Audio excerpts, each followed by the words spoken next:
प्यार तुम्हें जो इतना करे, कोई कभी जो कर ना सका।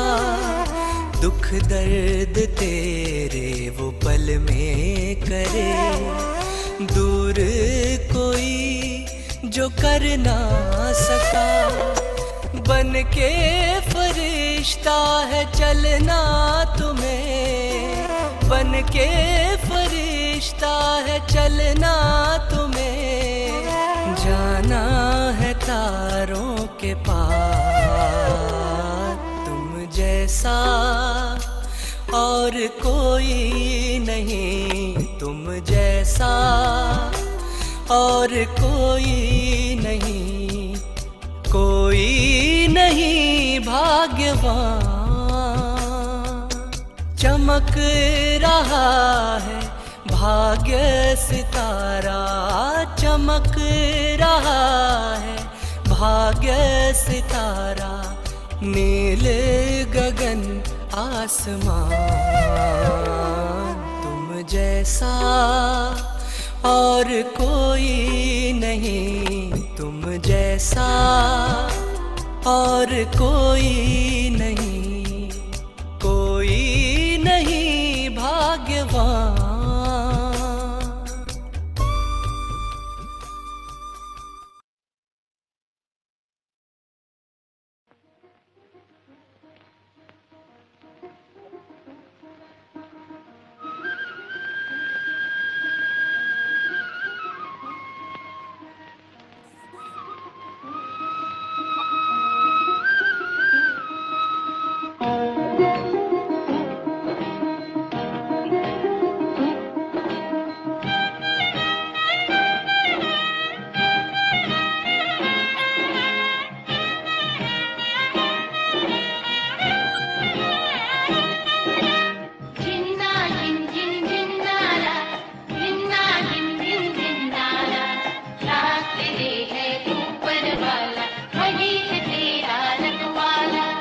जीवन से ना हारो जीने वाले,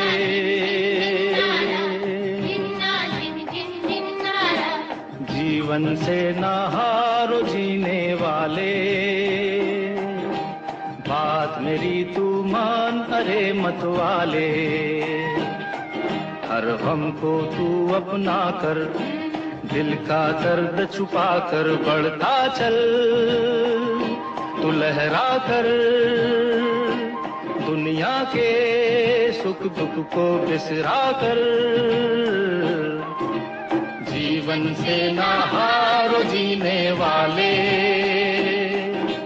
बात मेरी तू मान रे मत वाले।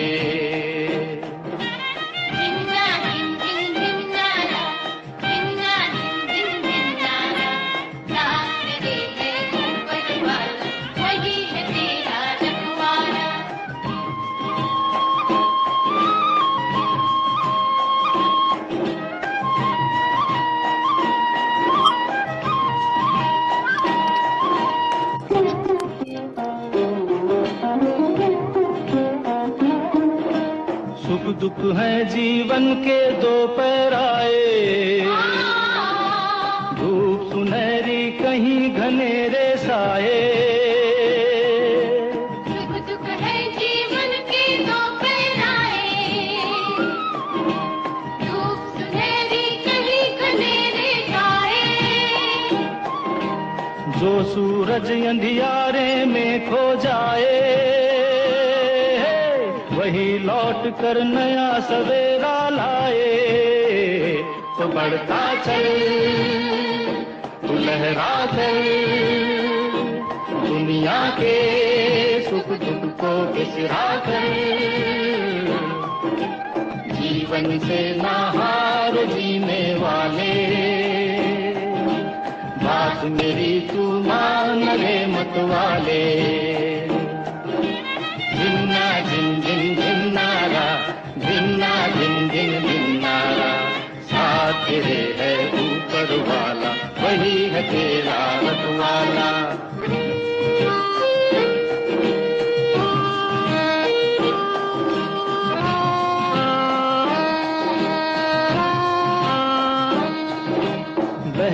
नदियाँ तुझको याद दिलाए, समय जो जाए कभी लौट न आए। बहती नदियाँ तुझको याद दिलाए, समय जो जाए कभी लौट ना आए। दीप तो वो जो हवा में जलता जाए, खुद को जलाकर जग को राह दिखाए। तो बढ़ता चल, तू लहरा कर दुनिया के।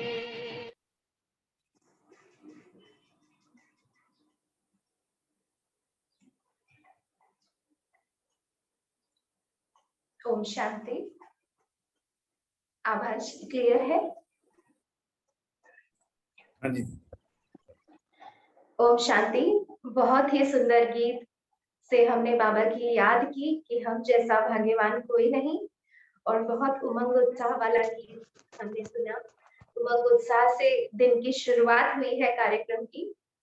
हम इस कार्यक्रम के शुरुआत में हमारे महाज्योति बेहद बाबा को याद करते हैं, जिनकी वजह से हमारे जीवन में बेहद और अलौकिक हमारे जीवन की रूपरेखा हुई है।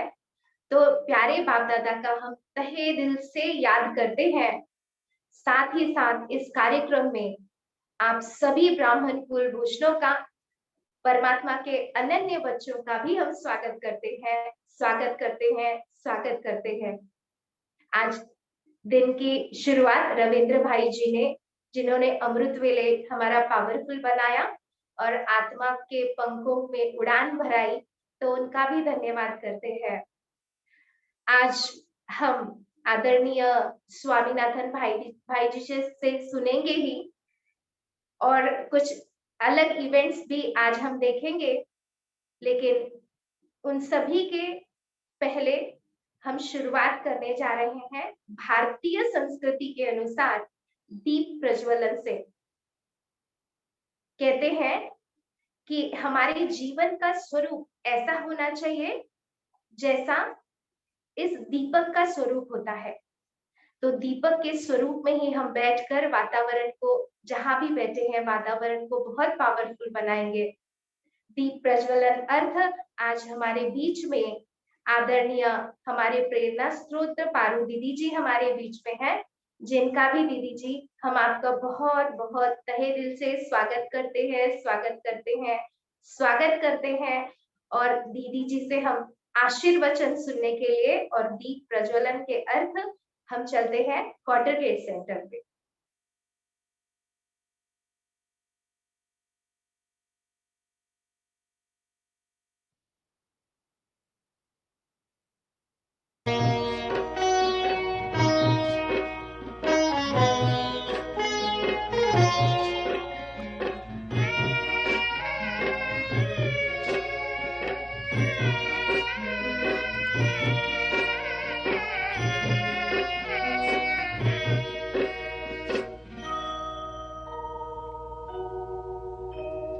ज्योत जगाओ, ज्योत जगाओ, विश्व शांति की ज्योत जगाओ। ज्योत जगाओ, विश्व शांति की ज्योत जगाओ। इस धरती से अशांति का अंधकार मिटाओ, ज्योत जगाओ। ज्योत जगाओ, ज्योत जगाओ, विश्व शांति की ज्योत जगाओ।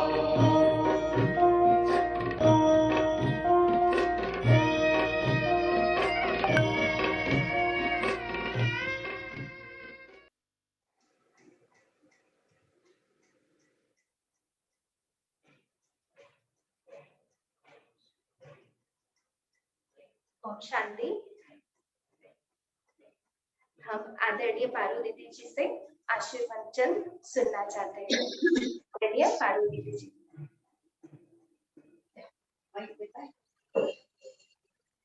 ओम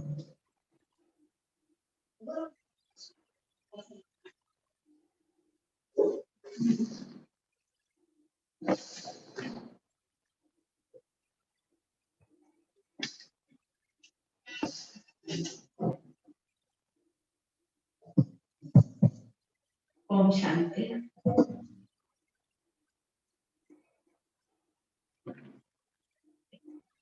नीलिमा बहन ने बहुत अच्छा प्रोग्राम रखा। तो पहले तो नीलिमा बहन को बहुत बहुत बधाई। और उसने अपना सेंटर का वर्धापन दिन रखा, इसलिए उसको तो बहुत बहुत बधाई हो। और दिन दोगुनी रात चौगुनी ऐसे ही हमारा प्रगति करते रहे। सब बहनें मिलकर उसको अच्छी तरह से मना साथ देंगे।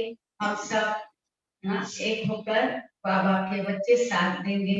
इसलिए आपके माता जी और जो भी बहनें हैं उन सबको बहुत बहुत बधाई। और भाई जी बहुत अच्छा मना सवेरे सवेरे सबको शारीरिक बल का अभ्यास भी कराते हैं। और दीदी जी अच्छा आपका आवाज नहीं सुन पा रहे। आवाज नहीं, शायद से माइक म्यूट हो गया होगा। माइक पूरे माइक सर, माइक म्यूट नहीं है। हाँ ये देखा हो दीदी येतोय आवाज. ये तो हो येतोय. ओम शांति। तो नीलिमा बहन को बहुत बहुत बधाई हो। और जो भी भाई इस सेवा में लगे हैं उनको भी बहुत बहुत थैंक्स, धन्यवाद। और स्वामीनाथन भाई भी अभी अच्छा प्रोग्राम बना, अच्छा ही हम आत्माओं को आगे बढ़ाने के लिए सुनाएंगे। तो हम सब भाई बहने मिलकर उनका अपनी स्वोन्नति के लिए भाई क्या क्या बताएंगे वो अपने जीवन में जरूर धारण करें। इसलिए आप सबको मना अवचित होकर यह प्रोग्राम सुनना है और सुनेंगे ही। और मैं नीलिमा को बहुत बहुत थैंक्स भी देती।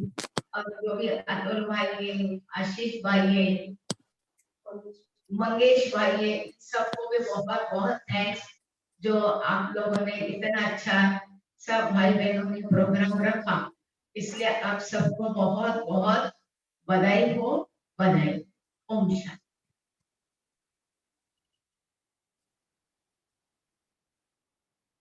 धन्यवाद दीदी जी, आपके उत्साह को सुने, आशीर्वचन सुने। अब दीप भी जल गया है तो अंधियारा भी ढलकर ही रहेगा, ढलकर ही रहेगा। तत्पश्चात हम सभी को यह खुशखबरी सुनाना चाहते हैं कि ऐसे ही अनेक दीपकों को ज्ञान प्रकाश देकर जीवन रोशन करने वाला आज बाबा का यज्ञ स्थल शाश्वत सेवा केंद्र का वर्धापन दिन है। जैसे हम अपना जन्मदिन उत्साह से मनाते हैं, वैसे ही आज हम इस स्थल का जन्म दिवस सब मिलकर मनाने चलते हैं शाश्वत सेवा केंद्र पर। इस सेवा केंद्र प्रति हम अपने आशीर्वाद और मुबारकों की वर्षा करेंगे। बहुत सुंदर दृश्य सब उमंग उत्साह में नजर आते हैं। अब हम सेलिब्रेट करेंगे।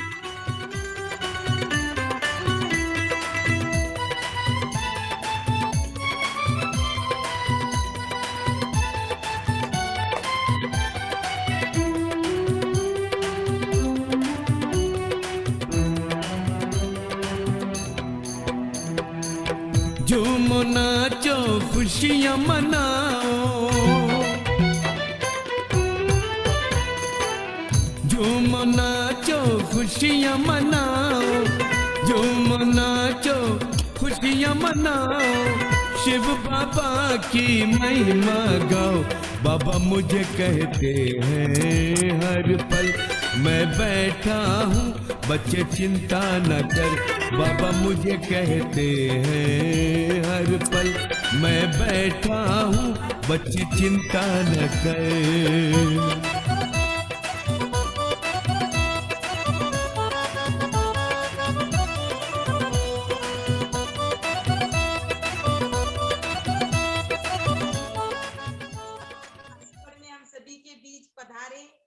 और यहाँ पर हम ऑनलाइन कार्यक्रम वर्धापन दिन का भी कर रहे हैं। हमें अत्यंत हर्ष और खुशी हो रही है। हमें आनंद है कि आज हम सभी के बीच में आदरणीय राजयोगी ब्रह्मा कुमार स्वामीनाथन भाई जी आए हैं। नाम ही हमें बताया है कि त्यागी, तपस्वी और हम तो कहेंगे कि राज ऋषि हो आप, जो बहुत ही अच्छी तरह से हर एक को परमात्मा तक पहुंचाने का या शिव बाबा तक पहुंचाने का बहुत सुंदर अपनी वाचा के द्वारा आप मार्गदर्शन करते हो। आज ऑनलाइन में आप हम सभी के बीच पधारे।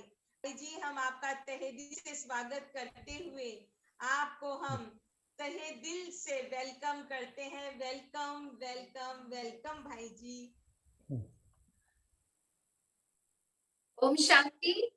बहुत बहुत मुबारक हो दीदी, आपको कोटि कोटि बधाइयां हो। बधाइयां हो सभी कॉन्ट्रीब्यूट सत्संग की तरफ से, ब्राह्मणों की तरफ से। जैसे दीदी जी ने बताया, तो आज हम सभी चैतन्य दीपकों में ज्ञान का घृत डालने आज हमारे बीच में आदरणीय स्वामीनाथन भाई जी है। स्वामी विवेकानंद जी के नाम से प्रभावित आपके नाम का चयन हुआ है और आखिरी ज्ञान सागर जगत के स्वामी शिव बाबा ने आपका चयन किया और आप 22 वर्षों से लगभग ज्ञान में आप चल रहे हैं, ईश्वरीय सेवाएं दे रहे हैं। आप बीटेक मैकेनिकल इंजीनियर है, मास्टर इन सेल्फ मैनेजमेंट है और आप पीएचडी का अध्ययन कर रहे हैं। आप एक इंटरनेशनल ट्रेनर है, ब्रह्मा कुमारी इसके बहुत अच्छे वक्ता है। लौकिक और अलौकिक कार्य का बैलेंस रख आप देश और विदेशों में स्वयं की खोज या फिर कहे मूल्य आधारित ट्रेनिंग देते हैं। इसके चलते आपको पीस अवार्ड से सम्मानित किया गया है और excellence and nation builder award भी आपको मिला है, जिसकी हमें बहुत बहुत खुशी है। भाई जी की विशेष बात यह है कि आप एक क्रिएटिव और बहुत लॉजिकल तरीके से आप सत्य ज्ञान को प्रत्यक्ष करते हैं, जो हम भी बहुत सुनना पसंद करते हैं। तो हम भाई जी का तहे दिल से स्वागत करते हैं, स्वागत करते हैं, स्वागत करते हैं। तो भाई जी से आज हम सुनेंगे इस विषय पर, जीवन से ना हार जीने वाले, इस विषय पर हम सुनेंगे और लास्ट में क्वेश्चन आंसर सेशन भी रहेगा। तो किसी को क्वेश्चन पूछने हैं तो आप क्वेश्चन निकाल सकते हैं। आदरणीय स्वामीनाथन भाई जी। लहरा कर दुनिया के सुख दुख को बिसरा कर, जीवन से ना हारो जीने वाले, बात मेरी तू मान रे मतवाले। जिन्ना जिन जिन जिन्नारा, जिन्ना जिन जिन जिन्नारा, साथ तेरे है ऊपर वाला, वही है तेरा रखवाला। जिन्ना जिन जिन जिन्नारा, जिन्ना जिन जिन जिन्नारा, साथ तेरे है ऊपर वाला, वही है तेरा रखवाला।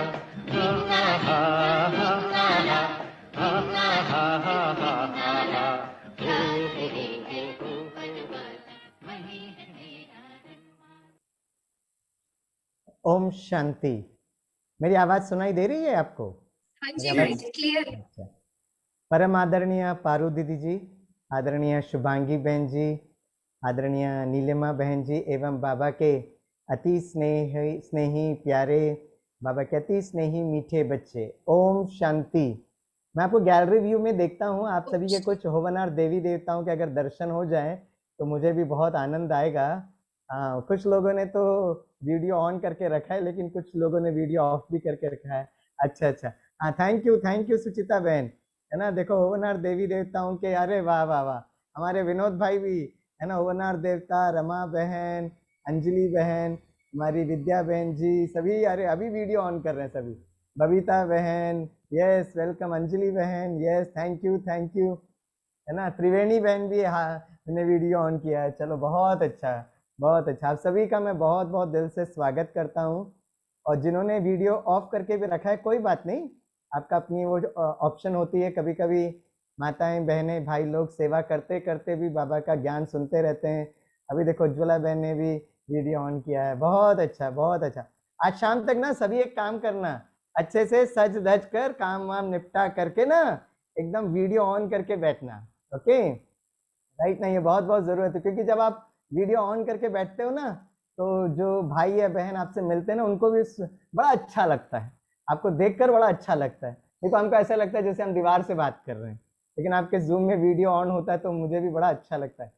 एक बार मैं ऐसे ही अपने स्टूडेंट्स को अभी ऑनलाइन क्लास करा रहा था, तो अब हमारे यूनिवर्सिटी में रूल ऐसा है कि भाई सभी का वीडियो ऑन होना चाहिए, तो मैं बड़े प्यार से सबको कह रहा था, है ना भाई सभी वीडियो ऑन करें, तो सभी ने वीडियो ऑन किया। एक बच्ची का वीडियो ऑफ था, तो मैंने उस बच्ची का नाम लेकर बोला, मैं कहा आप मेरी आवाज़ सुन रहे हो, आप प्लीज़ वीडियो ऑन करो, तो कोई रिस्पॉन्स नहीं था। फिर मैंने बड़े प्यार से उनका नाम लिया, मैं कहा वीडियो ऑन करो ना बच्ची, नहीं, फिर भी वीडियो ऑफ। मैं बड़े प्यार से, क्या हुआ, आपकी तबीयत ठीक है, आपको कोई प्रॉब्लम तो नहीं है, बड़े प्यार स्नेह से मैंने बोला। तो मैं 3-4-5 मिनट जब बोला तो फिर वीडियो ऑन हुआ, वीडियो ऑन करके मैंने किसको देखा, उस बच्ची की माँ को, और वो माँ मुझे कहती है स्वामी सर आपकी स्टूडेंट ने यहाँ साइड में ना जूम ऑन करके सो रही है और आप इतना प्यार से इतना स्नेह से कि मुझे आप पर ही रहम आने लगा कि और उस स्टूडेंट को मैं कह रही थी, अपनी बच्ची को कह रही, देखो आपके सर कितना स्नेह प्यार से बुला रहे हैं, लेकिन फिर भी आप सो रहे हो। तो मैंने कहा बच्ची की तबीयत खराब है क्या? बोला नहीं नहीं नहीं, वो रात को थोड़ा लेट सोई। कोई बात नहीं सर, आप बोलते रहो, आप जो कुछ भी बोलेंगे मैं नोट कर लेती हूँ और मैं अपनी बच्ची को सुना दूंगी। मैं कहा ठीक है कोई बात नहीं कोई बात नहीं। तो अगर कोई वीडियो ऑफ होता है ना तो मुझे ऐसा लगता है कहीं सो तो नहीं रहे हैं, लेकिन वो तो हमारे स्टूडेंट्स हैं, आप सभी तो बाबा के विद्यार्थी हो ना, बाबा के बच्चे हो ना। वैसे ये जूम में बहुत अच्छा ऑप्शंस भी है, राइट, आप जबरदस्ती वीडियो ऑन मत करिए, आप जहाँ पर हैं अपने काम करते हुए भी आप सारा दिन भट्टी भी कर सकते हो, राइट। तो आप सभी का मैं बहुत बहुत दिल से स्वागत करता हूँ, और विशेष तौर पर आज तो बहुत खुशी का दिन है जो सास्वत सेंटर अपना हैप्पी बर्थडे मना रहा है। तो मैं राइट आप सबके साथ जुड़कर मैं सास्वत सेंटर के सभी भाई बहनों को बहुत बहुत अभिवादन करता हूँ, अभिनंदन करता हूँ और बहुत बहुत मुबारक देता हूँ, राइट। बाबा हैप्पी बर्थडे कहते हैं, हमेशा खुश रहो बच्चों, और बाबा हमेशा कहते बचपन के दिनों को ज़रूर ज़रूर याद करो, राइट। बचपन के दिन लौकिक में भी अगर आप देखेंगे ना, अपने बचपन को दिन देखेंगे तो कोई डर नहीं, कोई भय नहीं, कोई चिंता नहीं, राइट, हमेशा हम आनंद में रहते हैं। आज का जो विषय है बहुत सुंदर विषय है। वैसे बाबा हमें जीवन जीने की कला सिखाता है, बाबा हमें सिखाता है कि बच्चे विजय और खुशियाँ आपका जन्म सिद्ध अधिकार है, तो हम तो कभी हार ही नहीं सकते, क्योंकि भाग्य विधाता परमात्मा ने अपने है ना वरदानी हाथ और वरदानी साथ हमारे साथ रखा। कितना सुंदर सा गीत भी बज रहा था, और जब वो गीत बज रहा था तो आपको और हमको सबको अपने बचपन के ट्विंकल ट्विंकल लिटिल स्टार भी याद आ रहा था ना, उसका म्यूजिक भी इतना वंडरफुल और ब्यूटीफुल था। क्योंकि ये विषय आपने दिया हुआ है तो मैं उसके आधार पर मैं बताने की कोशिश करूँगा।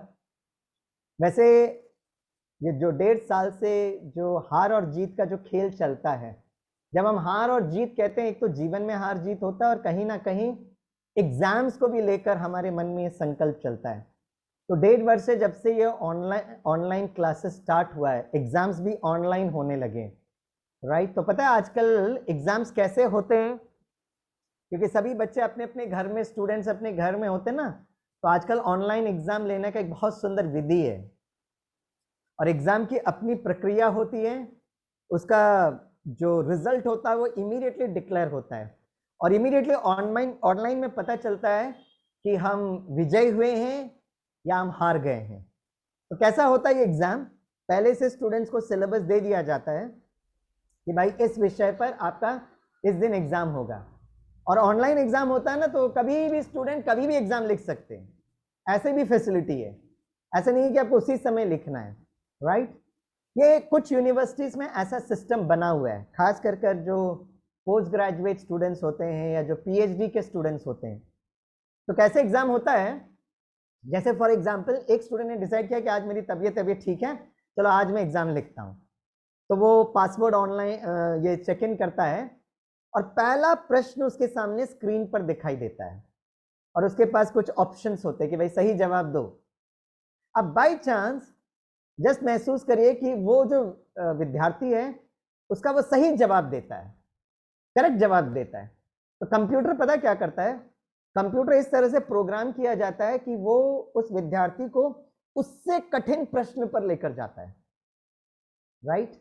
अगर उस विद्यार्थी ने, अगर सपोज आप एग्जाम लिख रहे हो, तो अगर आपने भी उसका सही उत्तर दिया तो कंप्यूटर क्या करता है, उससे कठिन प्रश्न पर आपको लेकर जाता है, राइट। अगर आपने उसका भी सही जवाब दिया तो कंप्यूटर क्या करता है, कंप्यूटर उससे कठिन प्रश्न पर लेकर जाता है। आजकल ऐसा इस तरीके से वो एग्जाम होता है। अब जस्ट इमेजिन करिए आपके किसी दूसरे दोस्त या सखी या दूसरे विद्यार्थी अपने घर में एग्जाम लिख रहे हैं, जैसे उसने पासवर्ड लॉगिन किया तो कंप्यूटर पहला प्रश्न उसको देते हैं।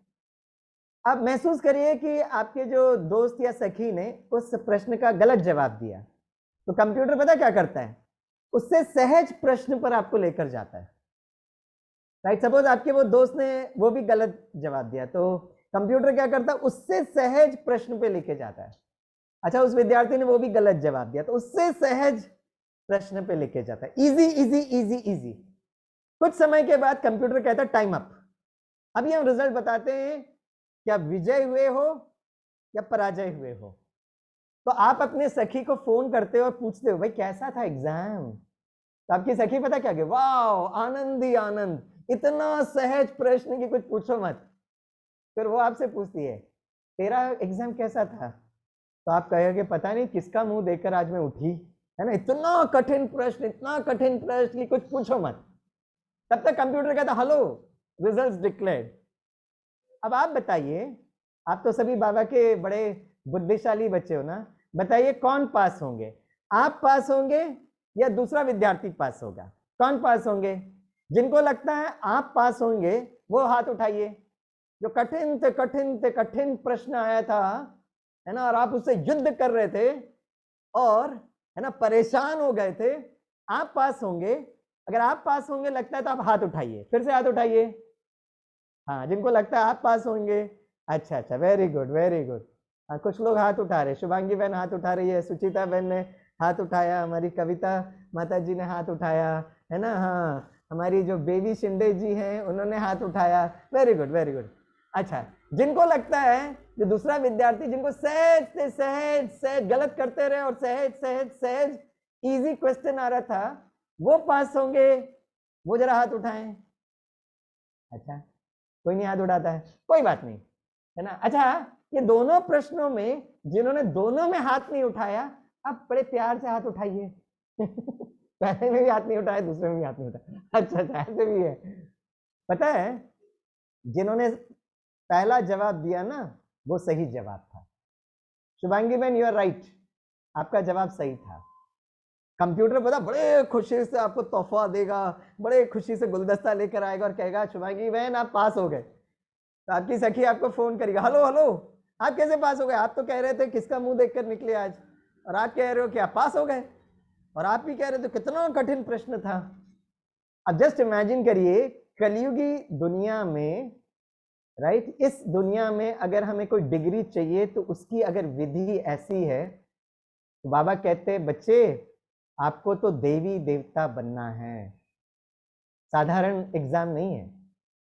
और साधारण एग्जाम में कितनी कठिन परिस्थितियों को बाबा कहते हैं मैं आपको पढ़ाने के लिए आया हूं, वो सहज राजयोग है, सहज राजयोग। हाँ, परीक्षा बहुत कठिन हो सकती है, लेकिन जो पढ़ाने वाला जो शिक्षक और सद्गुरु है ना, वो बड़े प्यार से हमको पढ़ाता है और इतना सहज विधि पढ़ाता है कि हम बाबा के बच्चे कभी हार ही नहीं सकते। अब मैं आपको, क्योंकि समय की अपनी मर्यादा है, तो मैं आज आपको 3 परीक्षा बताऊंगा जो खास करके बाहर के लोग भी जो है उसको अनुभव करते हैं, और खास कर हम बीके जो बाबा के बच्चे हैं वो भी अनुभव करते हैं, करेक्ट। पहला और दूसरा परीक्षा तो मोरलेस हमारे लिए और बाहर वाले के लिए कॉमन रहता है। तीसरा जो परीक्षा है खास कर हम बीके उससे उलझते हैं, उससे विजय भी होते हैं। तो 3 परीक्षा का हम जिक्र करेंगे और तीनों परीक्षा में हम जरूर विजय होंगे और क्योंकि बाबा हमें जीवन जीने की कला सिखाता है तो हम कभी हार ही नहीं सकते। सबसे पहली जो परीक्षा है, राइट, जो हमको भी सामना करना पड़ता है और जिनको बाबा का ज्ञान नहीं है उनको भी सामना करना पड़ता है, और वो है ये शरीर को लेकर परीक्षा, और वो है शरीर में आने वाली कोई व्याधि हो या कोई रोग हो। ये बहुत बड़ी परीक्षा है। और पिछले 1.5 वर्षों में जब से कोरोना वायरस आया तो और आपने और हमने देखा, हमारे बहुत सारे निकट के संबंधी, शायद हमारे परिवार के सदस्य हैं, चाहे हमारे रिश्तेदार हैं, चाहे हमारे बीके परिवार में कोई हो, बहुतों ने शरीर छोड़ा है। और डॉक्टर्स के हिसाब से, साइकोलॉजिस्ट के हिसाब से, जो सबसे बड़ा जो डर का कारण है, द ग्रेटेस्ट फियर जो है, वो है मृत्यु का भय, द फियर ऑफ डेथ। और ऐसे समय पर बाबा जो हमें बहुत प्यार से सहज राजयोग में जो पहला दिन हमें जो ज्ञान सुनाते हैं, मुझे याद आता है आज से करीब 25 साल पहले जब मैं बाबा के घर पर गया तो जो पहला दिन जो मुझे सिखाया गया था, और बाबा हर दिन हमें वो सिखाते हैं, बच्चे आप ये शरीर नहीं हो, इस शरीर में रहने वाली एक चैतन्य शक्ति आत्मा हो, जो अजय है, जो अमर है, जो अविनाशी है। कुछ लोग कहते हैं, कल परसों भी मैं ऑनलाइन का एक शिविर करा रहा था, तो कुछ कल और क्वेश्चन आंसर सेशन था, तो किसी ने हमसे पूछा कि आप हमेशा ये कहते हो कि राज्यों के द्वारा हमारा स्वास्थ्य अच्छा होता है, क्योंकि स्वस्थ का अर्थ ही होता है स्व के अस्तित्व में टिकना। जब हम स्व के अस्तित्व में टिकते हैं उसको स्वस्थ कहते हैं, जब हम स्वधर्म में टिकते हैं।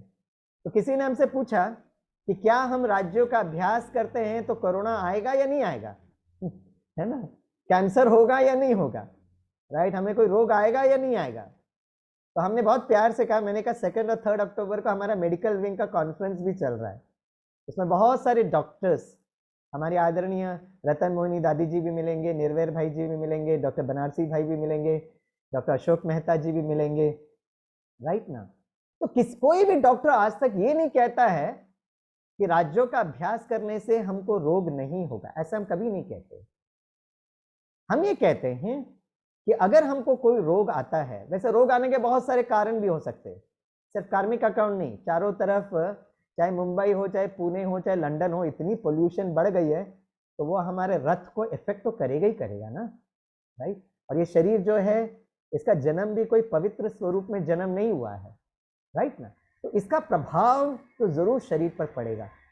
लेकिन बाबा के सभी बच्चे बड़े प्यार से और बड़े आत्मविश्वास के साथ ये कहते हैं कि रोग आएगा, लेकिन वो रोग के जो है ना दर्द जो है ना, वो चेहरे पर दिखाई नहीं देगा। बाबा को जब हम याद करते हैं तो इतनी सहन शक्ति और इतनी समाने की शक्ति आ जाती है कि समझ में नहीं आता कि इसमें पेशेंट कौन है, राइट। आपने बहुत सारे दादियों का अनुभव सुना होगा, लेकिन मैंने जो व्यक्तिगत स्तर पर अगर किसी का अनुभव मैं आपसे शेयर करना चाहूँगा तो वो है आदरणीय रमेश भाई जी। आप में से जो पुराने बाबा के बच्चे वो रमेश भाई जी को बहुत अच्छे से जानते होंगे। बहुत गंभीर किस्म के आत्मा थे वो, बहुत ही सीरियस, राइट। और कुछ समय पहले उनका थोड़ा किडनी फेल हो गया था, उनको डायलिसिस चल रहा था, और वो कुछ समय पहले, शरीर छोड़ने के कुछ समय पहले उनका फिसल कर उनका पैर फ्रैक्चर हो गया था, तो एडमिट थे। तो मुझे याद आता है कि जब मैं आदरणीय रमेश भाई जी से मिलने के लिए जब मैं बॉम्बे के हॉस्पिटल में जा रहा था, तो मैंने बड़े प्यार से गुलदस्ता खरीदा, और मैं ये संकल्प कर रहा था कि जब मैं रमेश भाई जी से मिलूंगा तो ओम शांति करके मुझे क्या पूछना चाहिए। तो अक्सर कर जब कोई व्यक्ति बीमार होता है तो हम लोग क्या पूछते हैं, भाई साहब आप कैसे हो, राइट। अगर मैं राइट आप सभी बाबा के बच्चों से पूछूंगा आप कैसे हो तो क्या जवाब देंगे। चलो फिर से मैं आपका दर्शन कर लेता हूँ वीडियो में, गैलरी व्यू में। अगर मैं आपसे पूछूंगा आप कैसे हो तो क्या जवाब देना चाहिए। वैसे सॉरी हैं, बाबा ने मना किया कि कभी बाबा के बच्चों से कभी पूछना ही नहीं कि आप कैसे हो, कभी पूछना ही नहीं चाहिए आप कैसे हो, राइट। लेकिन अगर कोई आपसे पूछेगा ना, तो बाबा ने मुरली में बहुत प्यार से कहा है कि अगर आपसे कोई पूछेगा ना आप कैसे हो तो क्या जवाब देना चाहिए, खुशहाल हैं और फरिश्तों जैसे चाल है। ये बाबा की मुरली के महावाक्य है, खुशहाल हैं और फरिश्तों जैसे चाल है। तो जब मैं आदरणीय रमेश भाई जी के बाद गुलदस्ता लेकर जा रहा था, तो मैंने सोचा कि अगर मैं आपसे उनसे पूछूं कि आप कैसे हो, तो भाई गंभीर किस्म के आत्मा थे, वो कहेंगे स्वामी भाई आप मुरली बुरली पढ़ते हो कि नहीं पढ़ते हो, है ना, ब्राह्मणों से तो पूछना ही नहीं चाहिए आप कैसे हो। तो फिर मैंने विचार सागर मंथन किया कि क्या पूछना चाहिए। तो मैंने ये सोचा कि भाई साहब से ये नहीं पूछेंगे आप कैसे हो, ये पूछेंगे कि डॉक्टर ने क्या कहा। पर उसके लिए तो बाबा ने मना नहीं किया। तो मैं गुलदस्ता लेकर जब मैं भाई साहब के कमरे में गया और गुलदस्ता दिया, तो बड़े प्यार से उन्होंने मुझे दृष्टि दी, मुस्कुराए। तो मैंने धीरे से भाई साहब से पूछा, भाई साहब डॉक्टर ने क्या कहा। तो उन्होंने ये कहा, स्वामी भाई ये मत पूछो कि डॉक्टर ने क्या कहा, आप हमसे ये पूछो कि हमने डॉक्टर को क्या कहा। मैंने कहा भाई साहब आपने डॉक्टर को क्या कहा।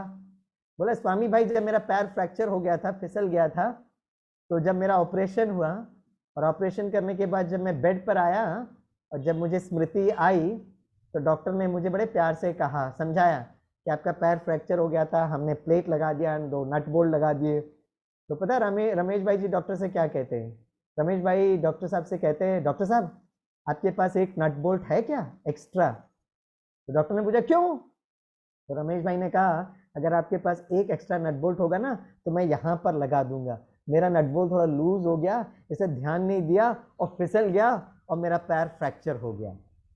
और उस दिन मुझे महसूस हुआ कि रमणीकता किसको कहते हैं।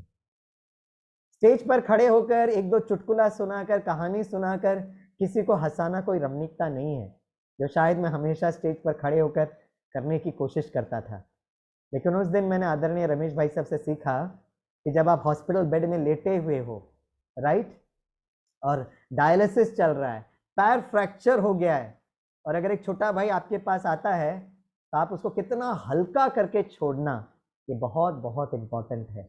रमणीकता, इसे इंटरनेशनल योगा डे में किसी ने, है ना, हमसे पूछा क्या राजयोग जीवन जीने की कला है क्या।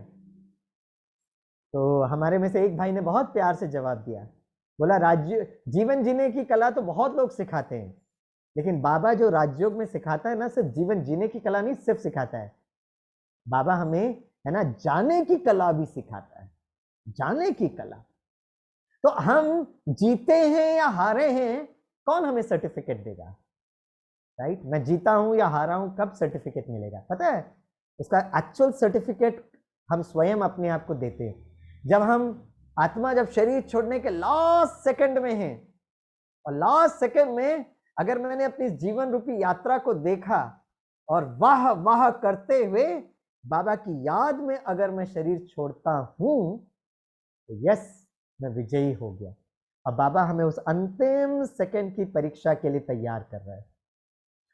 तो जीवन रूपी यात्रा में कभी कभी हम परिस्थिति से हार गए होंगे, कभी कभी कुछ सिचुएशंस में हमको लगता है हम हार गए होंगे, लेकिन हम हारे नहीं हैं, क्योंकि बाबा में जीवन जीने की कला सिखाता है। हर पल हर क्षण इतने खुशी में, इतने आनंद के साथ जीना है कि वो अंतिम क्षण भी अंतमति सुगति होना चाहिए, right. That is what is very very important. Okay, ये पहली परीक्षा। आपने एक बहुत सुंदर कहानी सुनी होगी, मुझे ये कहानी बहुत अच्छी लगती है, ये सहज राजयोग जो हमें अभ्यास करना चाहिए। एक बार एक राज्य में एक राजा था जो अपने प्रजा को बहुत सुख देता था, बहुत खुशियां देता था, राइट। कुछ समय के बाद राजा थोड़ा वृद्धावस्था में जाने लगा और राजा की तबीयत खराब हो गई। तो जब ये समाचार प्रजा तक पहुंचा तो सभी प्रजा ने कहा कि हमें राजा का दर्शन करना है, और राजा इतने अच्छे राजा थे, उन्होंने कहा हाँ आकर दर्शन कर सकते हो। तो सारे प्रजा जब राजा को देखने के लिए आए तो राजा ने प्रजा को देखा कि वो लोग जो राजा से मिलने जाते उनका एकदम चेहरा उदास, राइट, मुंह उतरा हुआ। तो राजा को महसूस हुआ कि मैंने जिंदगी भर इनको सुख देने का प्रयास किया, अब अंतिम समय मैं जाने के लिए तैयार हूं और ये सारे का मुंह उतरा हुआ है। तो राजा ने इस पर चिंतन किया और अपने मंत्रियों को बुलाया और कहा कि सारे राज्य में ना ढिंडोरा पिटवा दो, और ये बताओ कि अगर आप सचमुच राजा से इतना स्नेह, इतना प्रेम करते हो, तो मैं शरीर छोड़ने के बाद मेरे 5 अंतिम इच्छाएं हैं, और ये 5 अंतिम इच्छाएं आप जरूर पूरी करना। तो सारे राज्य में ढिंडोरा पिटवा दिया, राइट, कि राजा चाहते हैं कि उनकी 5 अंतिम इच्छाएं हैं, तो अगर आप सचमुच राजा से स्नेह और प्यार करते हो ये 5 अंतिम इच्छाएं उनके, क्योंकि उनका अंतिम समय चल रहा है, किसी भी वक्त वो शरीर छोड़ सकते हैं, तो उनके प्रति शुभ भावना देते हुए जब वो शरीर छोड़ देंगे तो उनकी 5 अंतिम इच्छाएं पूरी करना। अच्छा, एक दिन के बाद सभी को समाचार मिला कि राजा ने अपना शरीर छोड़ दिया है, तो सारे प्रजा, क्योंकि बड़ा स्नेह प्यार था, तो राज्य महल में पहुंचे। तो मंत्री ने अनाउंसमेंट किया कि अभी मैं एक एक करके आपको अंतिम इच्छा बताता हूँ। तो पहली अंतिम इच्छा मंत्री ने अनाउंस किया कि राजा का पार्थिव शरीर और रथ पर रखा जाएगा और उनको शमशान घाट की तरफ लेकर जाएंगे, और जब शमशान घाट की तरफ लेकर जाएंगे तो एक गीत बजेगा, और उस गीत को आप सभी बहुत ध्यान से सुनना, ठीक है? सबने कहा ठीक है। तो राजा का पार्थिव शरीर और रथ पर रखा गया और उसको है ना शमशान घाट पे लेके जा रहे थे, तो एक गीत बजा। कौन सा गीत था? अब घर जाना है, अब घर जाना है। तो सब लोग बहुत ध्यान से सुनते हुए वहाँ पहुँचे। जब शमशान घाट में पहुँचे तो फिर मंत्री ने अनाउंसमेंट किया कि अब जब राजा के पार्थिव शरीर को जब अग्नि डाला जाएगा तो सभी ऊपर देखना। सबने कहा ठीक है। तो जैसे ही राजा के पार्थिव शरीर में अग्नि डाला गया तो उस शरीर के साथ बहुत सारे पटाखे थे, सारे पटाखे फूटे और एकदम ऊपर अनार की तरह, राइट, रॉकेट की तरह सारा जो दृश्य, आसमान का जो दृश्य था ना, उसमें रंग बिरंगे सितारों से भर गया। और फिर मंत्री ने अनाउंसमेंट किया, राजा ने आप सभी को एक संदेश दिया है। राजा का संदेश ये था कि आत्मा अजय अमर अविनाशी, आत्मा अपने पिता परमात्मा से मिलने के लिए परम धाम गई है, और देखो ये सितारे, हम ऐसे अजय अमर अविनाशी सितारे हैं। तो सबने वो देखा तो सबको बहुत अच्छा लगा। फिर मंत्री ने अनाउंसमेंट किया कि राजा की तीसरी अंतिम इच्छा है कि आप सभी नहा धोकर आप राज्य महल में पहुंचो, वहां पर तीसरी अंतिम इच्छा बताई जाइए। तो सभी नहा धोकर जब राज्य महल में पहुंचे तो क्या हुआ, तो वहां देखा बहुत बड़ा बर्थडे केक रखा था। और फिर मंत्री ने अनाउंसमेंट किया कि राजा की तीसरी अंतिम इच्छा थी कि ये बर्थडे केक काटे, क्योंकि आत्मा तो अजय अमर अविनाशी है, वह आत्मा जो है नए माँ के गर्भ में प्रवेश की। तो सभी ने बड़े खुशी से, है ना, happy birthday to you dear Raja गाय, तो सभी ने बर्थडे केक भी खाया। फिर मंत्री ने अनाउंसमेंट किया, अब आप सबके लिए बड़े प्यार से ब्रह्मा भोजन की व्यवस्था की है, बड़े प्यार से ब्रह्मा भोजन कीजिएगा। फिर मंत्री ने कहा 5वीं अंतिम इच्छा है कि राजा ने आप सबके लिए गिफ्ट दिया है ना। तो सभी को गिफ्ट दिया गया, तो गिफ्ट सभी ने खोला तो पता उसमें क्या था? एक मुखौटा था, मास्क था, मुस्कुराता हुआ मुखौटा। और मंत्री ने अनाउंसमेंट किया कि राजा की अंतिम इच्छा थी कि सभी लोग ये मुखौटा पहने। तो सभी ने मुखौटा पहना और फिर मंत्री ने कहा सभी एक दूसरे को देखिए। तो एक दूसरे को देखा तो सभी का मुस्कुराता हुआ चेहरा। फिर मंत्री ने अनाउंसमेंट किया अभी मुस्कुराते हुए घर वापस जाइए, ठीक है, खुशी खुशी जाइए, राइट। तो जीवन में हम हारते हैं या जीतते हैं, जब आत्मा जब शरीर छोड़ती है ना, उस समय हमारा चेहरा कितना खुशनुमा, हमारा चेहरा कितना मुस्कुराता हुआ, हमारा चेहरा कितना आनंदमय, उस समय पता चलेगा कि हम जीते हैं या हारे हैं। और क्योंकि बाबा ने हमें सहज राजयोग सिखाया है और विजय हमारा जन्म सिद्ध अधिकार है, तो मुझे विश्वास है कि हम सभी बाबा के बच्चे इस पहले परीक्षा में हम जरूर विजयी होंगे। दूसरी जो परीक्षा है, और ये दूसरी परीक्षा थोड़ी सी कठिन परीक्षा है। अगर मुझको कुछ रोग आ गया है तो ठीक है, अगर मेरे जीवन में कुछ परिस्थिति है तो ठीक है, राइट, हम उसको सहन कर लेते हैं, हम संभाल लेते हैं। लेकिन हम चाहे बीकेस हो, चाहे बाहर के जो बाबा के बच्चे हो, राइट, जिनको ज्ञान नहीं, वो भी तो बाबा के बच्चे हैं। जब हमारे परिवार के सदस्य या परिस्थिति से हम लोग परेशान हो जाते हैं, और खास कर हमारे फैमिली मेंबर्स, हमारे बच्चे जब इस समय परिस्थिति से उलझ जाते हैं। और इस 1.5 वर्ष में ड्रामा में हम लोग ने सीन देखा, बहुतों को रोग आया, हमारे परिवार के सदस्यों को, बहुतों का नौकरी छूट गई, बहुतों का बिजनेस ठप हो गया, बहुत अलग प्रकार की परिस्थितियां। और ये दूसरी प्रकार की परीक्षाओं में हमको पास होना बहुत बहुत जरूरी है, करेक्ट। और इसके लिए बाबा ने बहुत अच्छा हमको ज्ञान दिया है। बाबा ने कहा बच्चे नथिंग न्यू, ड्रामा का ज्ञान दिया है ना, कार्मिक अकाउंट दिया, बताया है, बाबा ने ये भी बताया है कि बच्चे ये कलयुग का अंतिम समय है, एक नई दुनिया जरूर जरूर आएगी। ये सब आदि मध्य और अंत का ज्ञान बाबा ने हम बच्चों को दिया है। फिर बाबा के बच्चे फिर इतने निराश क्यों हो जाते हैं? इसका दो मैं आपको बात बताऊंगा। एक, जो बाबा ने जो ज्ञान हमें दिया है ना, एक होता है नॉलेज, दूसरा होता है अप्लाइड नॉलेज। जैसे हम लोग स्कूल और कॉलेज में पढ़ते और पढ़ाते ना, physics applied physics, chemistry applied chemistry, उसी तरह हम 1 वर्ष से बाबा के बच्चे होंगे, 1 महीने के बच्चे होंगे, 20 साल के बाबा के बच्चे होंगे, 25 साल के बाबा के बच्चे होंगे। हम थ्योरी तो सुन रहे हैं, हम योग भी कर रहे हैं, हम धारणा में भी चल रहे हैं, हम बहुत अच्छी तरह सेवा भी कर रहे हैं, लेकिन कभी कभी जब एक्चुअल एग्जाम आता है ना, तो कहीं ना कहीं हम अप्लाई करने में थोड़े कमी हो जाता है। इसीलिए ये बहुत बहुत जरूरी है कि हम कोई भी परीक्षा हो, उस परीक्षा में हम डिस्टर्ब नहीं हो, डिस्टर्ब नहीं हो। इसलिए जब परमात्मा ने भी जब अपना परिचय दिया ना, तो कैसे दिया पता है? शिव बाबा जब ब्रह्मा तन में आए तो अपना परिचय कैसे दिया? प्रकाश स्वरूपम शिवो अहम, ज्ञान स्वरूपम शिवो अहम, आनंद स्वरूपम शिवो अहम। बाबा ने ये अपना परिचय दिया। हम भी बाबा की तरह प्रकाश स्वरूप है, ठीक है। बाबा हमें ज्ञान देते हैं, और ज्ञान देते देते अगर हमें बाप समान बनना है तो लास्ट स्टेज क्या है? आनंद की अवस्था। इसे हम कितने वर्षों से भी ज्ञान में चल रहे, तो धीरे धीरे आत्मा के अंदर वो जो 7 गुण है ना, वो धीरे धीरे इमर्ज होने लगती है, और उसका भी एक फ्लो चार्ट होता है। ज्ञान, पवित्रता, शांति, प्रेम, सुख, शक्ति, और फिर आनंद। ये लास्ट स्टेज है जो आनंद स्वरूप है। और आनंद स्वरूप पता कौन सी स्टेज है? आनंद स्वरूप वो स्टेज है जिसको एक्सप्लेन किया गया। जैसे मैं पिछले हफ्ते या पिछले महीने मैं कुमारों की भट्टी कर रहा था, और कुमारों की भट्टी जलगांव में गया था, और वो ऑनलाइन भट्टी नहीं थी। 1.5 वर्ष में पहली बार स्वामी भाई वहां जाकर कुमारों से मिलने के लिए गए। तो मैंने उनको पूछा कि जब हम कहते हैं मैं आत्मा सुख स्वरूप हूँ, I am a happy being, और फिर मैं कहता हूं मैं आत्मा आनंद स्वरूप हूँ, I am a blissful being, तो दोनों में अंतर क्या है? तो कुमारों ने बहुत अच्छा जवाब दिया। एक कुमार भाई ने कहा, स्वामी भाई बाकी आत्मा के जो 6 गुण है ना, उसका विपरीत है।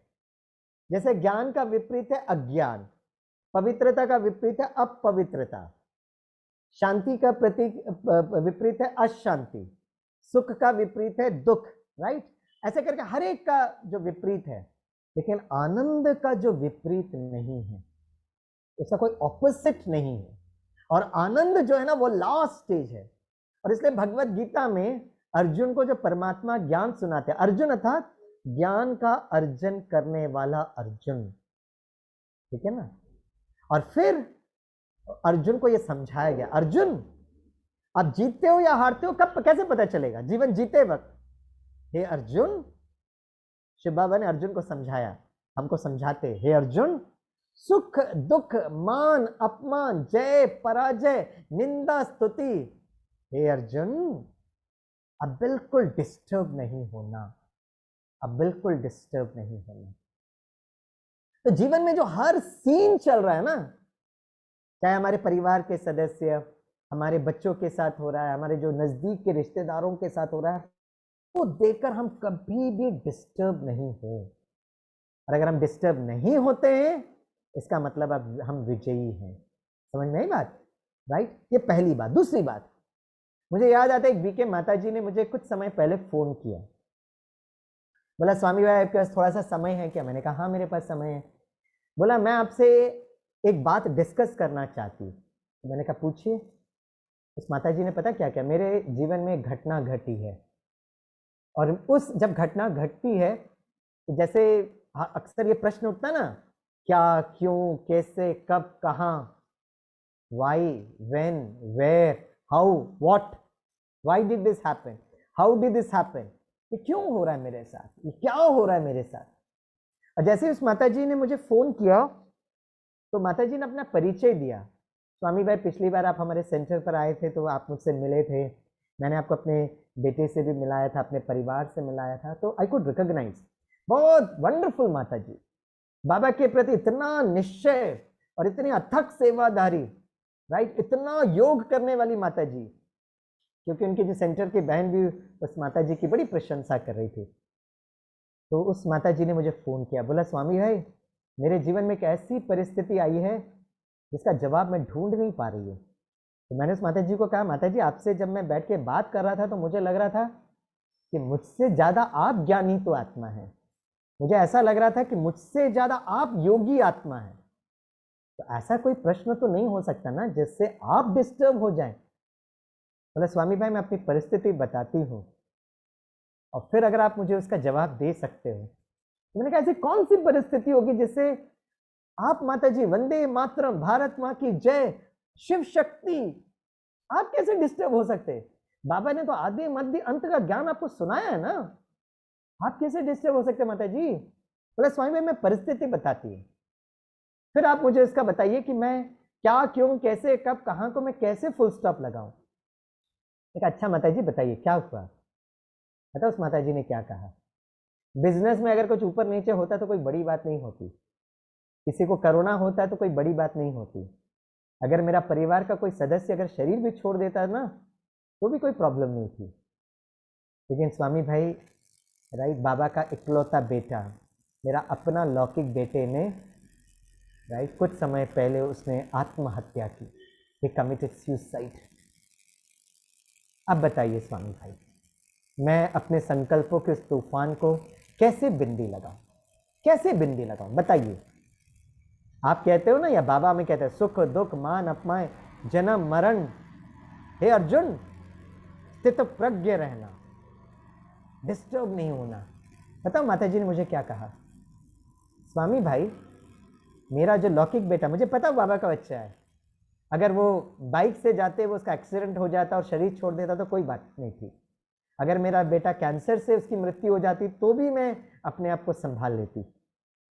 लेकिन बाबा तो कहते हैं ना, है ना, आत्महत्या सबसे बड़ा पाप है। हाँ मेरा बेटा कोई हर दिन मुरली नहीं सुनता था, लेकिन मेरा बेटा हमेशा मुझे, है ना, सेंटर पर आकर छोड़ता था, उसको पूरा ज्ञान नहीं था, वो योग नहीं करता था, इसलिए उसने क्या किया वो उसका कार्मिक अकाउंट है। मैं आपसे यह पूछ रही हूं स्वामी भाई कि मैं क्या सोचूं जिससे वो जो क्या क्यों का आंधी तूफान मेरे में चल रहा है उसको मैं बिंदी लगाऊं। मैं बाबा से आज भी उतना ही स्नेह प्यार करती हूँ, कोई डिस्टर्बेंस नहीं। मैं आज भी सेंटर जाती हूँ, मैं आज भी अमृत वेला उठती हूँ, लेकिन स्वामी भाई मेरे मन में बहुत एक संकल्प चलता है कि मेरे बेटे ने ऐसे क्यों किया। हाँ उसके अपने प्रॉब्लम थे, मैं जानती थी, उसका अपना व्यक्तिगत इश्यू था, चाहे वो अपने पापा को लेकर या किसी को भी लेकर, that is a different thing. लेकिन मैंने वो क्यों किया, ऐसा प्रॉब्लम नहीं है। मैं अपने आप को क्या चिंतन दूं जिससे इस परीक्षा में मैं विजयी हो जाऊं, क्योंकि बाबा ने मुझे सब कुछ ये ज्ञान दिया है। तो आप सभी बाबा के बड़े बुद्धिशाली बच्चे हो ना, आप बताइए कि मैं उस माता जी को क्या जवाब दूं, क्या जवाब दूं? राइट, मैंने कुछ नहीं कहा, मैं एकदम साइलेंटली सुन रहा था और बीच में माता जी वो रोने लगी। तो कहीं ना कहीं वो फोन पे बात कर रही थी तो मेरे आंखों में भी पानी भर गए। दुख के आंसू नहीं थे, लेकिन वो माता जी जो इतना सब परिस्थिति होने के बाद भी मेरे बाबा, मीठे बाबा, प्यारे बाबा कह रही है वो, और बार बार बाबा से पूछ रही है, बाबा मैं अपने संकल्पों के तूफान को बिंदी कैसे लगाऊं? And to be very honest, मुझे उस समय कोई जवाब नहीं मिला। और फिर मैं थोड़ी देर के बाद मैंने कहा, आप क्या समझते हो माता जी? बोला स्वामी भाई मुझे पता है, ड्रामा है, कार्मिक अकाउंट है, सब कुछ मुझे पता है, लेकिन मैं बस इसलिए आपसे पूछ रही हूं कि आप मुझे ऐसी कोई बात बताएं ताकि मैं वो संकल्पों के उस आंधी तूफान को पूरी तरह से, अगर ब्रेक नहीं लगा पा रही तो थोड़ा तो मैं ब्रेक लगा सकूं ना, थोड़ा तो मैं ब्रेक लगा सकूं ना। तो मैंने कहा, मैंने कुछ नहीं कहा, एकदम शांत रहा और मैं बाबा से पूछ रहा था, बाबा बताइए प्लीज इस माता जी से मैं क्या बोलूं? और सच्ची बात बताऊं, मुझे कोई जवाब सूझ नहीं रहा था। लास्ट में मैंने बस इनसे यही कहा कि माता जी आप तो शिव शक्ति हो ना, आप भी बाबा से पूछना, मैं भी बाबा से पूछता हूँ, ठीक है। और जब अगर आपको जवाब मिलेगा तो आप मुझे बताना, मुझे अगर जवाब मिलेगा तो मैं आपके साथ शेयर करूँगा, ठीक है। और करके मैंने फ़ोन रख दिया। उस दिन मुझे पूरा दिन मैं बाबा से यही पूछ रहा था कि बाबा मैं उस माता जी को क्या जवाब दूँ, क्या जवाब दूँ। रात को भी बहुत उथल पुथल हो रहा था। और फिर बाबा कहते ना कोई ना कोई बहुत अच्छा टचिंग देता है। 1977 या 78 की बाबा की एक अव्यक्त वाणी में बाबा ने कहा था, इतने वर्ष पहले, आज से करीब 50 वर्ष पहले बाबा ने यह अव्यक्त वाणी में कहा था। बाबा ने पता क्या कहा था? बाबा ने ये कहा कि बच्चे, अंतिम समय एक ऐसा समय आएगा जब ज्ञान सुनने और सुनाने का टाइम नहीं रहेगा। एक ऐसा टाइम आएगा कि लोग आपके पास अपने इतने सारे प्रॉब्लम्स लेकर आएंगे, आपको बस उनको दृष्टि देनी है और दृष्टि से राइट उनकी जो मुक्ति की अवस्था हो जाएगी। आपके दृष्टि से सामने वाली आत्मा को मुक्ति का वरदान मिल सकता है। ये बाबा के 1977-78 के अव्यक्त मुरली में। और जैसे ही बाबा ने टच किया ना, मैंने उस माता जी को फ़ोन किया। तो माता जी ने मुझे पूछा, स्वामी बाबा ने कुछ आपको टच किया क्या? मैंने कहा माता जी बाबा ने ये मुझे टच किया कि जो सबसे कठिन परीक्षा में बाबा ने ये कहा कि मुझसे ज़्यादा शक्तिशाली आप हो। बोला कैसे? मैंने कहा अंतिम समय पर ऐसे बहुत सारे केसेस होंगे और ये हो भी रहा है। आप 1-1.5 साल में देख सकते हैं, न्यूज़ में सुन सकते हैं कितने लोगों ने आत्महत्या की है और ये बहुत बढ़ेगा। तो मैंने उस माता जी से कहा कि अंतिम समय में जब इतनी सारी आत्माएं अगर स्वामी भाई के पास आएंगे ना, तो मेरे लिए वो आउट ऑफ सिलेबस है, क्योंकि मैंने वो सामने वाली आत्मा को उस दर्द को मैंने अपने जीवन में कभी महसूस नहीं किया। और अगर मैंने उस दर्द को कभी महसूस नहीं किया तो शायद उसका निवारण भी नहीं होगा। माता जी आपने उस दर्द को सिर्फ महसूस नहीं किया, बाबा की याद में आपने आपको संभाला, अपने आप को संभाला। फिर मैंने उस माता जी से पूछा अंतिम उस एग्जाम में बताइए एंड कौन विजयी होगा, स्वामी भाई या आप? कौन कौन को लगता है कि वो माता जी विजयी होंगे? वो जरा हाथ उठाएं। किन किन को लगता है माता जी अंतिम परीक्षा में विजयी होंगे? Wow, exactly right. स्वामी भाई के लिए शायद मैं दृष्टि तो दूंगा, लेकिन पता नहीं वो सामने वाली आत्मा को मुक्ति मिलेगी नहीं मिलेगी, उसका कोई गारंटी नहीं है। लेकिन उस माता जी जरूर पास होंगे, क्योंकि उन्होंने अपने इस जीवन में प्रैक्टिकली अनुभव किया है। इसलिए ये बहुत बहुत इंपॉर्टेंट बात है कि हमारे जीवन में परीक्षा आ रही वो तो ठीक है, लेकिन अपनों के जीवन में जब परीक्षा आती है, इसे हमें इतना शक्तिशाली बनना है कि अंतिम समय कोई भी आत्मा है, हमारी वो दृष्टि बाबा की याद की उस स्मृति से सामने वाली आत्मा को मुक्ति मिले। यह है दूसरी परीक्षा। और लास्ट तीसरी परीक्षा, जो हम सारे बीकेस हम लोग कहीं ना कहीं युद्ध कर रहे हैं, और वो परीक्षा, और वो बहुत इंपॉर्टेंट परीक्षा है, और हर दिन हम लोग पढ़ाई भी इसलिए कर रहे हैं, राइट। और वो परीक्षा पता कौन सी है? वो परीक्षा है हमारे पुराने संस्कारों पर विजय पाना। विजय पाना, हमारी पढ़ाई इसी बात पर है, राइट। हमारी जो कमी है, कमजोरी है, उस पर विजय पाना। इसमें महाभारत का युद्ध बहुत अच्छी तरह से बताया गया, और ये युद्ध जो है ना अभी का समय का है। और कहते हैं अर्जुन जो था ना युद्ध कर रहा था, और अर्जुन जब युद्ध कर रहा था तो अर्जुन था जो ज्ञान का अर्थ करने वाला, और अर्जुन को मालूम था कि मेरे सामने जो योद्धा होंगे ना, कौरव सेना के योद्धा होंगे, उसमें जो सबसे कठिन जो परीक्षा जो मेरे पास आने वाली है, तो पता कौन है? और वो है भीष्म पितामह। भीष्म पितामह अर्जुन को मालूम था। अर्जुन को मालूम था कि भीष्म पितामह पर विजय अगर मैंने पा लिया तो इंद्रप्रस्थ मेरा हो जाएगा, करेक्ट ना? और ये कोई स्थूल लड़ाई की बात नहीं है, ये आप और हम बाबा के बच्चे बहुत अच्छी तरह से जानते हैं। तो जब हम कोई नए बाबा के बच्चे आते हैं ना, तो हम उनको महाभारत का ये युद्ध बताते हैं। ये महाभारत का युद्ध कोई बाहर हिंसक युद्ध नहीं है, ये महाभारत का युद्ध हमारे अंदर अहिंसक युद्ध है। पांडव सेना प्रीत बुद्धि, कौरव सेना विपरीत बुद्धि। तो जो संस्कार, जो दिव्य संस्कार हैं, अगर हम जितने दिव्य संस्कारों से हम काम कर रहे हैं, तो मैं आत्मा पांडव सेना बन जाता हूं। लेकिन जब मैं आत्मा अपने पुराने संस्कारों में उलझने लगता हूं, मैं शिव बाबा के श्रीमत के विपरीत होने लगता हूं, तो मैं कौरव सेना का एक मेंबर बन जाता हूं। राइट? ऐसे जो नए बाबा के बच्चे होते हैं ना, उनको हम ये समझाते हैं, और उनको हम समझाते हैं कि पांडव सेना की हमेशा विजय हुई क्योंकि भगवान उनके साथ था। और हम समझाते हैं, उनका एक एक अर्थ समझाते हैं। अर्जुन जो ज्ञान का अर्जन करने वाला, युधिष्ठिर जो युद्ध में स्थिर रहने वाला, करेक्ट। और फिर हम बताते हैं भीम अर्थात अचल अडोल, राइट, नकुल जिसका कोई कुल नहीं, सहदेव जो भगवान के कार्य में सहयोग देता, वो सहदेव बनता। हम इतना प्यार से समझाते हैं। इसीलिए इस जीवन रूपी यात्रा में कैसे हमको सर्टिफिकेट मिलेगा कि हम पास हो रहे हैं या नहीं हो रहे?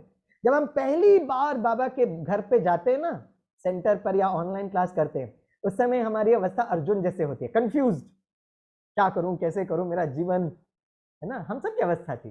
धीरे धीरे बाबा की मुरली सुनते सुनते सुनते, ज्ञान सुनते सुनते हम धीरे धीरे विजय की तरफ बढ़ने लगते हैं। और हम अर्जुन से युधिष्ठिर, युद्ध में जो स्थिर रहता है, युधिष्ठिर। जैसे महाभारत में बहुत अच्छी वो दृष्टांत बताते हैं कि जब अर्जुन का रथ वो युद्ध भूमि के बीच में जाता है ना, तो भीम जो था अपने बड़े भाई युधिष्ठिर से पूछता है, भ्राताश्री अर्जुन का रथ कहाँ जा रहा है? तो युधिष्ठिर बड़े प्यार से भीम को समझाता है, इसका सारथी हो भगवान, उसका रथ कभी भटक नहीं सकता। इसका सारथी हो भगवान, उसका रथ कभी भटक नहीं सकता। युधिष्ठिर को भगवान के प्रति इतना विश्वास, इतना निश्चय। तो हम जब इस जीवन जीते हैं, संगम युग में ब्राह्मण जीवन, तो पहले हम अर्जुन बनते, धीरे धीरे युधिष्ठिर। और हमारा लक्ष्य क्या है? हमारा लक्ष्य श्री कृष्ण जैसे बनना। आप में से कितने लोग हैं जो श्री कृष्ण की दुनिया में आना चाहते? वो जरा हाथ उठाइए। श्री कृष्ण की दुनिया में, वाह वेरी गुड, मुबारक हो, मुबारक हो। तो अगर हमें श्री कृष्ण की दुनिया में आना होगा तो क्या करना पड़ेगा? श्री कृष्ण के जैसे संस्कारों को बनाना पड़ेगा। जैसे श्री कृष्ण की कहानी आप सुनिएगा, जन्म लेने के पहले प्रॉब्लम थी, लेकिन श्री कृष्ण कभी डिस्टर्ब नहीं होते। श्री कृष्ण हमेशा आनंद की अवस्था। और ये और किसी कहानी नहीं है, ब्रह्मा बाबा की कहानी है, और हम ब्रह्मा वत्सों की कहानी है। हमको श्री कृष्ण की दुनिया में जाना है, जैसे हमेशा खुशनुमा, हमेशा मुस्कुराता हुआ, हमेशा हमारे लिए हर दिन हैप्पी बर्थडे है। Yes, every day we should be happy, joyful, cheerful, blissful, correct. और श्री कृष्ण की पता विशेषता क्या थी? श्री कृष्ण की यह विशेषता थी कि जितना स्नेह प्यार पांडव सेना का श्री कृष्ण के प्रति था, उतना ही कौरव सेना उनके प्रति रिस्पेक्ट और रिगार्ड था। That was the beauty of Shri Krishna, right ना? तो हमारा ये स्टेप बाय स्टेप प्रमोशन होता है, अर्जुन से युधिष्ठिर, युधिष्ठिर से श्री कृष्ण। तभी हमें अपने आप को चेक करना है कि भाई हम कौन सी अवस्था में हैं? अर्जुन और युधिष्ठिर के बीच में है, या युधिष्ठिर और श्री कृष्ण के बीच में है, या एकदम श्री कृष्ण के नजदीक पहुंच गए हैं? और कैसे पता चलेगा, है ना? आनंद की अवस्था। और इसके लिए युद्ध तो जरूर करना पड़ेगा। इसलिए अर्जुन को हमेशा कहा गया, युद्ध से डरो मत अर्जुन, लेकिन हमेशा इसको, है ना, प्रैक्टिस करते रहो, प्रैक्टिस करते रहो, प्रैक्टिस करते रहो। हर दिन जो हम मुरली सुनते हैं, that is what is very very important, right? समझ में आई बात? इसलिए जब अर्जुन जब युद्ध भूमि में था ना, तो अर्जुन को मालूम था सबसे बड़ा युद्ध जिस पर मुझे विजय पाना है, तो पता कौन था? भीष्म पितामह, भीष्म। तो जब हम हर एक का अर्थ बताते हैं, जैसे दुर्योधन, जो धन का दुरुपयोग करे वो दुर्योधन, जो शासन का दुरुपयोग करे वो दुशासन, जो हर एक के मन में शक पैदा करे वो शकुनी, लेकिन सबसे बड़ा योद्धा वो तो भीष्म था ना। भीष्म कौन है? भीष्म कौन है? बाबा भी कभी कभी ये भीष्म का जिक्र करते हैं। बाबा भीष्म उन गुरु और महात्माओं को कहते हैं, बड़े रिस्पेक्ट और अदब के साथ बाबा उनका नाम लेते हैं, जो पवित्रता के बल से, राइट, जो इस भारत को थमा के रखते हैं। ये एक इंटरप्रिटेशन है। लेकिन जब हम युद्ध की बात करते हैं, हम उस साधु संत से तो युद्ध नहीं करते ना, राइट। वो जो भीष्म है वो पवित्रता, ब्रह्मचर्य। लेकिन हमारा जब युद्ध, अर्जुन को जब हम देखेंगे, जब हम युद्ध करते हैं, तो भीष्म पितामह पता कौन है? इसे भीष्म को बहुत वृद्धावस्था में दिखाया गया है, और जब हम उससे युद्ध करते हैं, वो है मुझ आत्मा का सबसे डीपेस्ट संस्कार। और वो पता कौन सा संस्कार है? वो बाबा कहते बच्चे, वो है देह भान और देह अभिमान। देह भान और देह अभिमान, इस पर विजय पाना बहुत जरूरी है। और इस पर अगर हमने विजय पा लिया ना, तो पहला और दूसरा परीक्षा बहुत इजी हो जाएगा, क्योंकि हम उस समय देह से भी न्यारे। और अंतिम परीक्षा जब हम, बाबा ने कहा खूने नाहक खेल होगी, जब अपनों को हम लोग बहते हुए देखेंगे, उस समय स्टेबल। लेकिन बाबा ने बड़े प्यार से कहा, बच्चे आपको ऐसे सीन दिखाई नहीं देगी, डोंट वरी, मैं आपको बड़े प्यार से अपने पलकों में बिठाते हुए नई दुनिया का साक्षात्कार कराते हुए लेकर जाऊंगा। ये भी बाबा ने कहा। सो डरना नहीं है हमको। लेकिन ये जो संगम युग में थोड़ा सा समय बाकी है ना, उस देह भान और देह अभिमान पर विजय पाना, and this is the toughest exam, most important exam. तीसरा जो सबसे इंपॉर्टेंट एग्जाम, अपने डीप संस्कारों पर विजय पाना। इसे ये कहानी में दिखाया गया महाभारत के युद्ध में, कि जब भीष्म और अर्जुन के बीच में युद्ध चलता है ना, तो जैसे ही भीष्म की तरफ से जब वो है ना वो बाण चलते हैं, तो अर्जुन के सामने पता कौन खड़ा हो जाता है? अर्जुन के सामने जो खड़ा होता है वो शिखंडी। और शिखंडी का कितना सुंदर चित्रीकरण किया है, ना पुरुष ना स्त्री, मैं हूं आत्मा ज्योति बिंदी। इसे जितना हो सके सोल कॉन्शियस स्टेज। सबसे ब्यूटीफुल बात पता क्या है?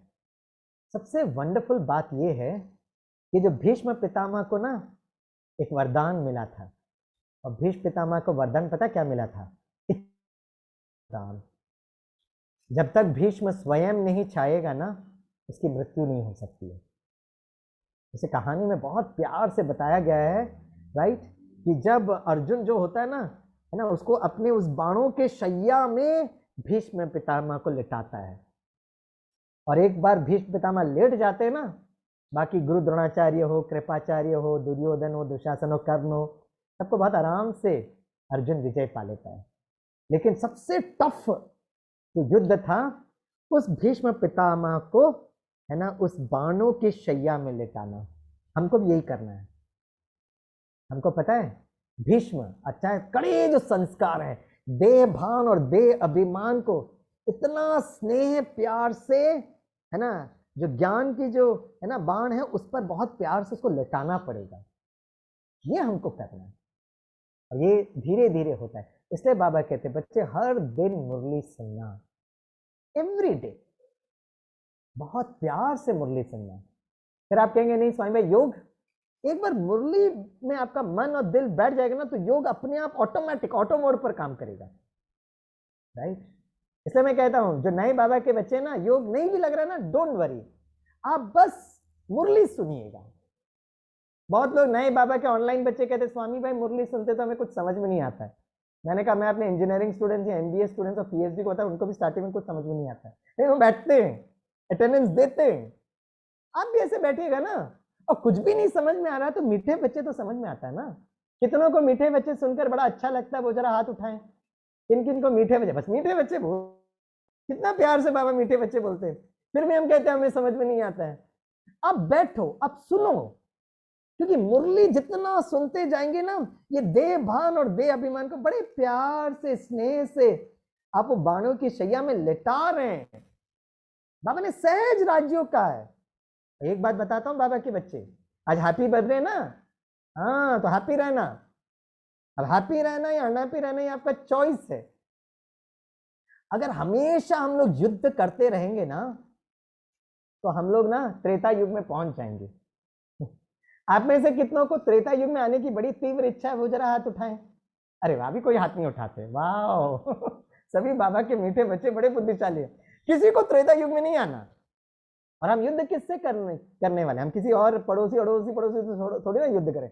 अगर हम अपनी देहबान देह अभिमान से युद्ध करते रहेंगे ना तो त्रेता युग में पहुंच जाएंगे। इसीलिए एक काम करना, अपनी कमी और कमजोरी को महसूस करते हुए भी उससे भी नफरत नहीं करना। और मैंने देखा बहुत सारे बाबा के बच्चे हताश हो जाते हैं, निराश हो जाते हैं। स्वामी भाई इतना दिनों से मैं मुरली सुन रहा हूँ, स्वामी भाई हर दिन सुबह 4 बजे 3 अलार्म रखकर उठता हूँ, स्वामी भाई आदरणीय सूरज भाई कहते हैं मैं मास्टर सर्वशक्तिमान हूँ, हर दिन 108 बार लिख रहा हूँ, लेकिन स्वामी भाई अभी तक ये ना पुराने संस्कार नहीं जा रहे हैं। तो फिर मैं क्या करना है? नहीं, अब मैं भागंती हो जाता हूँ। अरे ये कोई उत्तर है क्या? प्लीज यहाँ पर हमें समझना है कि आत्मा के अंदर जो देह भान और देह अभिमान जो संस्कार आए हैं ना, कितने जन्म लगे? 63 जन्म, 63 जन्म लगे, 2500 वर्ष। तो उस पर विजय पाने के लिए थोड़ा सा तो समय दो ना, थोड़ा सा तो समय दो। इतना जल्दी क्यों निराश होते हो? इतना जल्दी क्यों हताश हो जाते हो? बाबा ने जो मार्ग बताया उस पर चलते रहो, चलते रहो। और वही जीवन जीने की कला है, कभी नहीं हारना। हारना का मतलब जिस दिन हमको लगता नहीं अब मैं आज मैं मुरली नहीं सुन रहा हूं, उस दिन हम हार गए। अंतिम परीक्षा तो बहुत दूर की बात है। नहीं, उठो, बैठो, लिखो। अगर आदरणीय सूरज भाई ने कहा तो अपने अनुभव के आधार पर कहा उन्होंने, लिखो मैं मास्टर सर्वशक्तिमान हूं। बहुत सारे मैंने देखा भोली भोली माताएं मेरे बाबा मीठे बाबा लिखते रहते, लिखो, that's a sign of a good student. और एक ऐसा समय आएगा, वंडरफुल टाइम आएगा। इसलिए अपनी कमी कमजोरी को भी नफरत नहीं करना, क्योंकि भीष्म पितामह के पास इच्छा मृत्यु का वरदान था। स्व इच्छा से वो आपको सरेंडर करेगा, जबरदस्ती नहीं कर सकते आप। और अगर आप अपने कमी कमजोरी पर ना, मुझे बहुत गुस्सा आता है, अरे गुस्सा आता है उसको प्यार से बोलो कि मुझे बहुत गुस्सा आता है। अब एक तो गुस्सा आ रहा है और अपने गुस्से में और गुस्से से बोलो, कमाल है आपका। नहीं, बात प्यार से बोलो, यस मुझे गुस्सा आता है, स्वामी भाई को गुस्सा आता है, बाबा अब मैं शांत स्वरूप होकर, प्रेम स्वरूप होकर उस पर मैं विजय पाऊंगी। This is the right mechanism. किसी पर भी आप जबरदस्ती नहीं कर सकते हो भाई, किसी पर भी जबरदस्ती नहीं कर सकते। अपने ऊपर तो बहुत दूर की बात है, और अपनी जो कमी कमजोरी है ना उस पर भी जबरदस्ती नहीं करना, क्योंकि उस भीष्म पितामह ना देवभान देव, उसके पास इच्छा मृत्यु का वरदान है। जब तक वो खुद नहीं चाहेगा ना उसकी मृत्यु नहीं हो सकती है। तो बहुत स्नेह से, बहुत प्यार से, बिना डिस्टर्ब हुए, राइट, अपने उस देह भान और देह अभिमान पर विजय पाओ। मैं आत्मा हूं, मैं आत्मा प्रेम स्वरूप, मैं आत्मा शांत स्वरूप। और जब आप किसी को बहुत बार प्यार प्यार से बोलोगे ना तो वो भी बेचारा परेशान हो जाता है, कितना प्यार से ये बोलता है, चलो मैं सरेंडर कर देता हूँ। भीष्म पितामह पर भी ऐसे विजय पाना है। और अर्जुन यही का, अर्जुन का ना भीष्म पितामह से भी बहुत रिस्पेक्ट था। आपने महाभारत की कहानी देखी होगी ना, कितना प्यार से वो भीष्म से, मालूम था अर्जुन को, मालूम था अर्जुन को कि मेरे सामने कोई होगा या नहीं होगा, ये भीष्म पितामह जरूर होंगे। कितना स्नेह, कितना प्यार, कितनी अंडरस्टैंडिंग। मेरी कमी कमजोरी को मुझे समझना है, मैं नहीं समझूंगा तो फिर और कौन समझेगा। हम कहते दूसरे लोग मुझे समझ नहीं पाते, अरे दूसरे लोग तो छोड़ो, मुझे अपनी कमी कमजोरी को समझना। और पता अंतिम दृश्य इतना ब्यूटीफुल था, जब अर्जुन भीष्म पितामह को है ना बाणों के शैया में लिटा देता ना, तो फटाफट अर्जुन बाकी पर विजय हो जाता है। और फिर जब पूरा युद्ध हो जाता है तो अर्जुन अपने साथियों के साथ, श्री कृष्ण के साथ जब भीष्म पितामह के पास आते हैं ना, तो भीष्म पितामह अर्जुन को बुलाता है, नजदीक बुलाता है। और भीष्म पितामह पता है क्या कहता है, बहुत ब्यूटीफुल डायलॉग वो कहता है। वो अर्जुन को कहता है, हे अर्जुन, तेरे को पता था कि नहीं मुझे नहीं मालूम, लेकिन कौरव सेना के हर एक को पता था, इंक्लूडिंग दुर्योधन, कि भले मैं कौरव सेना का सेनापति हूं, लेकिन दिल ही दिल, मन ही मन सभी को पता था कि भीष्म पितामह चाहते हैं हे अर्जुन आपकी ही विजय हो, हे अर्जुन आपकी ही विजय हो। सभी सुन रहे हैं, सभी सुन रहे हैं। इसका मतलब पता क्या है? इसका मतलब ये है कि मैं आत्मा रूपी अर्जुन, और मेरे अंदर जो सबसे कड़ी जो परीक्षा है, कड़ा संस्कार है, सबसे बड़ी कमजोरी, जो भीष्म कमजोरी है, जो 63 जन्मों से मैं उसके चुंगल में हूं, वो खुद बहुत प्यार से कहता है, स्वामी भाई, एक एक का नाम लेकर बोलता है वो आपको, मैं चाहता हूं कि आप ही विजय हो। देखो कितना स्नेह प्यार से अपनी कमी कमजोरी पर विजय पाना है, गुस्से से नहीं, नफरत से नहीं। अगर हम गुस्से और नफरत से करेंगे ना तो हम त्रेता युग में डाउनलोड हो जाएंगे, और हमको त्रेता युग में डाउनलोड नहीं होना है, हमें कहाँ होना है, सतयुग में। और लास्ट एक बात बताकर मैं वाइंड अप करूंगा, राइट। तो अगर हमें ये तीनों परीक्षाओं पर विजय पानी है तो क्या करना पड़ेगा, और गीत में भी बड़े प्यार से सुना, जिसका साथी हो भगवान, भगवान हमारा सारथी है। इसे दिखाया ना, हमेशा पांडवों के साथ श्री कृष्ण को दिखाया, चित्रीकरण है। इसका मतलब ये है, ये जो छोटा सा संगम युग है ना, इस संगम युग में योग, और योग का मतलब होता है संबंध जोड़ना, संबंध जोड़ना। इसलिए बाबा के साथ ना, ये जो संगम युग है इसमें 7 संबंध जोड़े जाते हैं, राइट। अच्छा 11:10 हो गया है। शुभांगी मैन, मैं 5 मिनट ले सकता हूँ क्या, 5 मिनट? जी जरूर भाई। हाँ, समय का थोड़ा ध्यान नहीं था, सॉरी। आप लोग इतने अच्छे से मुस्कुराते हुए बैठे रहते ना कि समय कभी कब चला जाता पता ही नहीं चलता है। ओके, मैं आपका ज़्यादा समय नहीं लूँगा, लेकिन एक रहस्य मैं ज़रूर बताऊँगा, करेक्ट। और रहस्य क्या है, तो महाभारत का ही रहस्य है कि पांडवों के साथ हमेशा भगवान को दिखाया जाए। तो ये जो छोटा सा समय जो अभी चल रहा है ना, कोई भी परीक्षा, उस पर विजय पाने का एक ही मार्ग है, बाबा के साथ सर्व संबंध जोड़ना, सर्व संबंध। इसे जब हम कहते हैं राजयोग, राज मतलब रहस्य, योग कैसे, मतलब कैसे बाबा के साथ संबंध जोड़ना है। तो बाबा के साथ मुख्य तौर पर 7 संबंध जोड़ना है। 3 प्राइमरी संबंध, 4 सेकेंडरी संबंध। ओके, 3 प्राइमरी संबंध क्या है, वो मेरे पिता हैं, वो मेरे शिक्षक हैं, वो मेरे सदगुरु हैं। और 4 जो दूसरे संबंध हैं, वो मेरी माँ है, वो मेरी सखी या दोस्त है, वो मेरा साजन है, और लास्ट वो मेरा बच्चा है। ये 7 संबंध, राइट।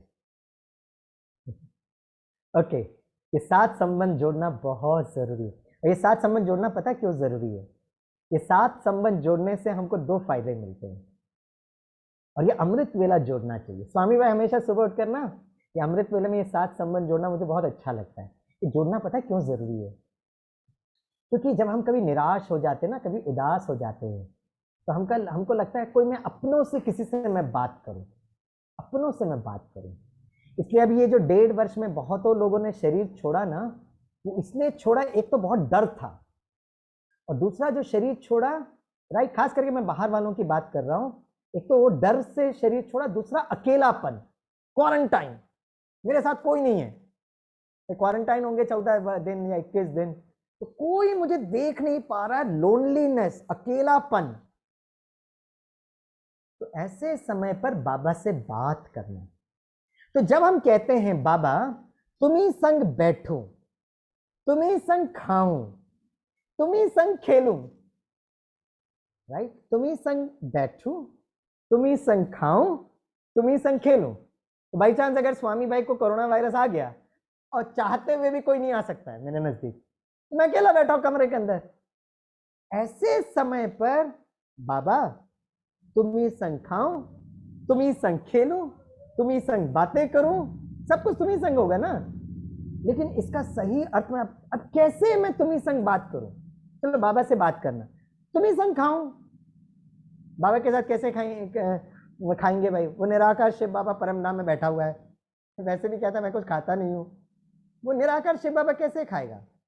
तुम्ही संग खेलूं, निराकार ज्योति बिंदु परमात्मा के साथ मैं कैसे खेलूं?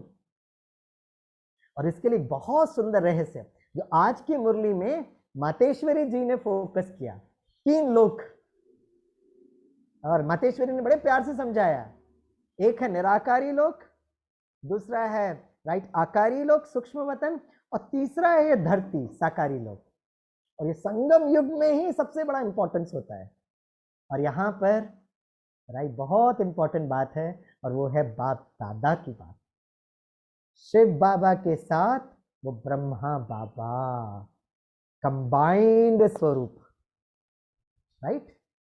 और इसलिए मैंने देखा बहुत सारी माताएं, भोली भोली माताएं ना, बाबा के कमरे के सामने बैठ जाती है, शिव बाबा ब्रह्मा बाबा बोलती रहती है, बाबा मेरे को ये प्रॉब्लम है, बाबा मेरे पति जो है ना तो उनकी बुद्धि का ताला खोल दो, मेरे बच्चे को जॉब दिला दो, बोलते रहते। कितनी अच्छी बात है भाई, अपनों को नहीं सुनाएंगे तो किसको सुनाएंगे। अब बाबा बड़े प्यार से सुनता है। यस, अपने दिल की सारी जो बात है मैं अपनों को नहीं सुनाऊंगा तो मैं क्या बाजू वाली सखी को सुनाऊंगा, अपनों को सुनाएंगे ना। इस मामले में हमारी माताएं बड़े पास हो गए, दिल वाली माताएं हैं। और भाई लोग बाबा के कमरे में जाते घूर के देखते रहते बाबा को।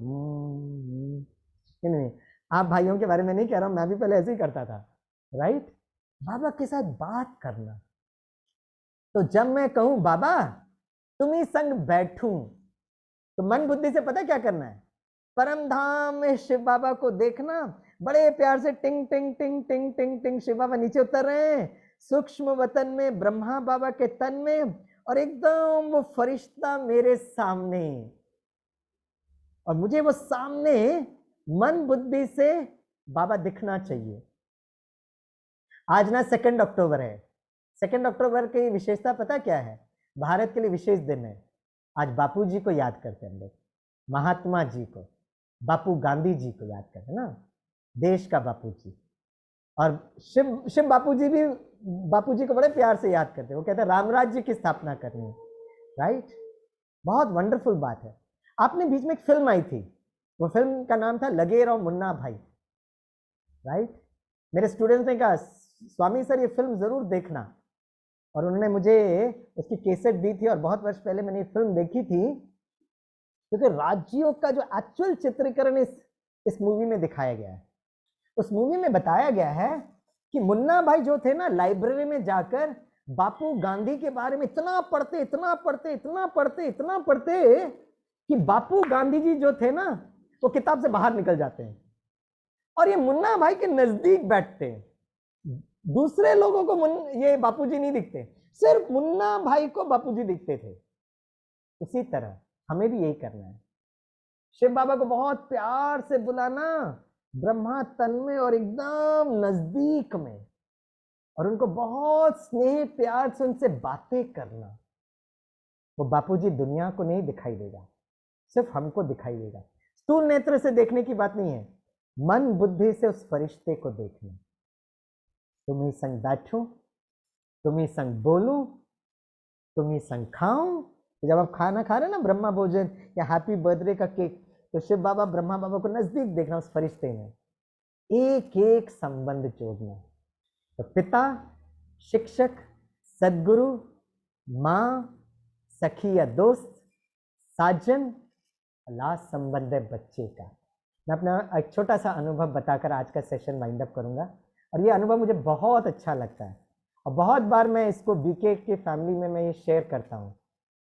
आप में से कोई अगर पुराने बच्चे होंगे तो ये अनुभव ज़रूर सुना होगा, नयों के लिए मैं एक बार रिपीट कर देता हूँ। और पता है यही मैंने अनुभव उस माता जी के साथ भी बड़े प्यार से शेयर किया। ओके, मैंने कहा माता जी निराश मत होना, लेकिन ये अनुभव मैंने उनके साथ शेयर किया था।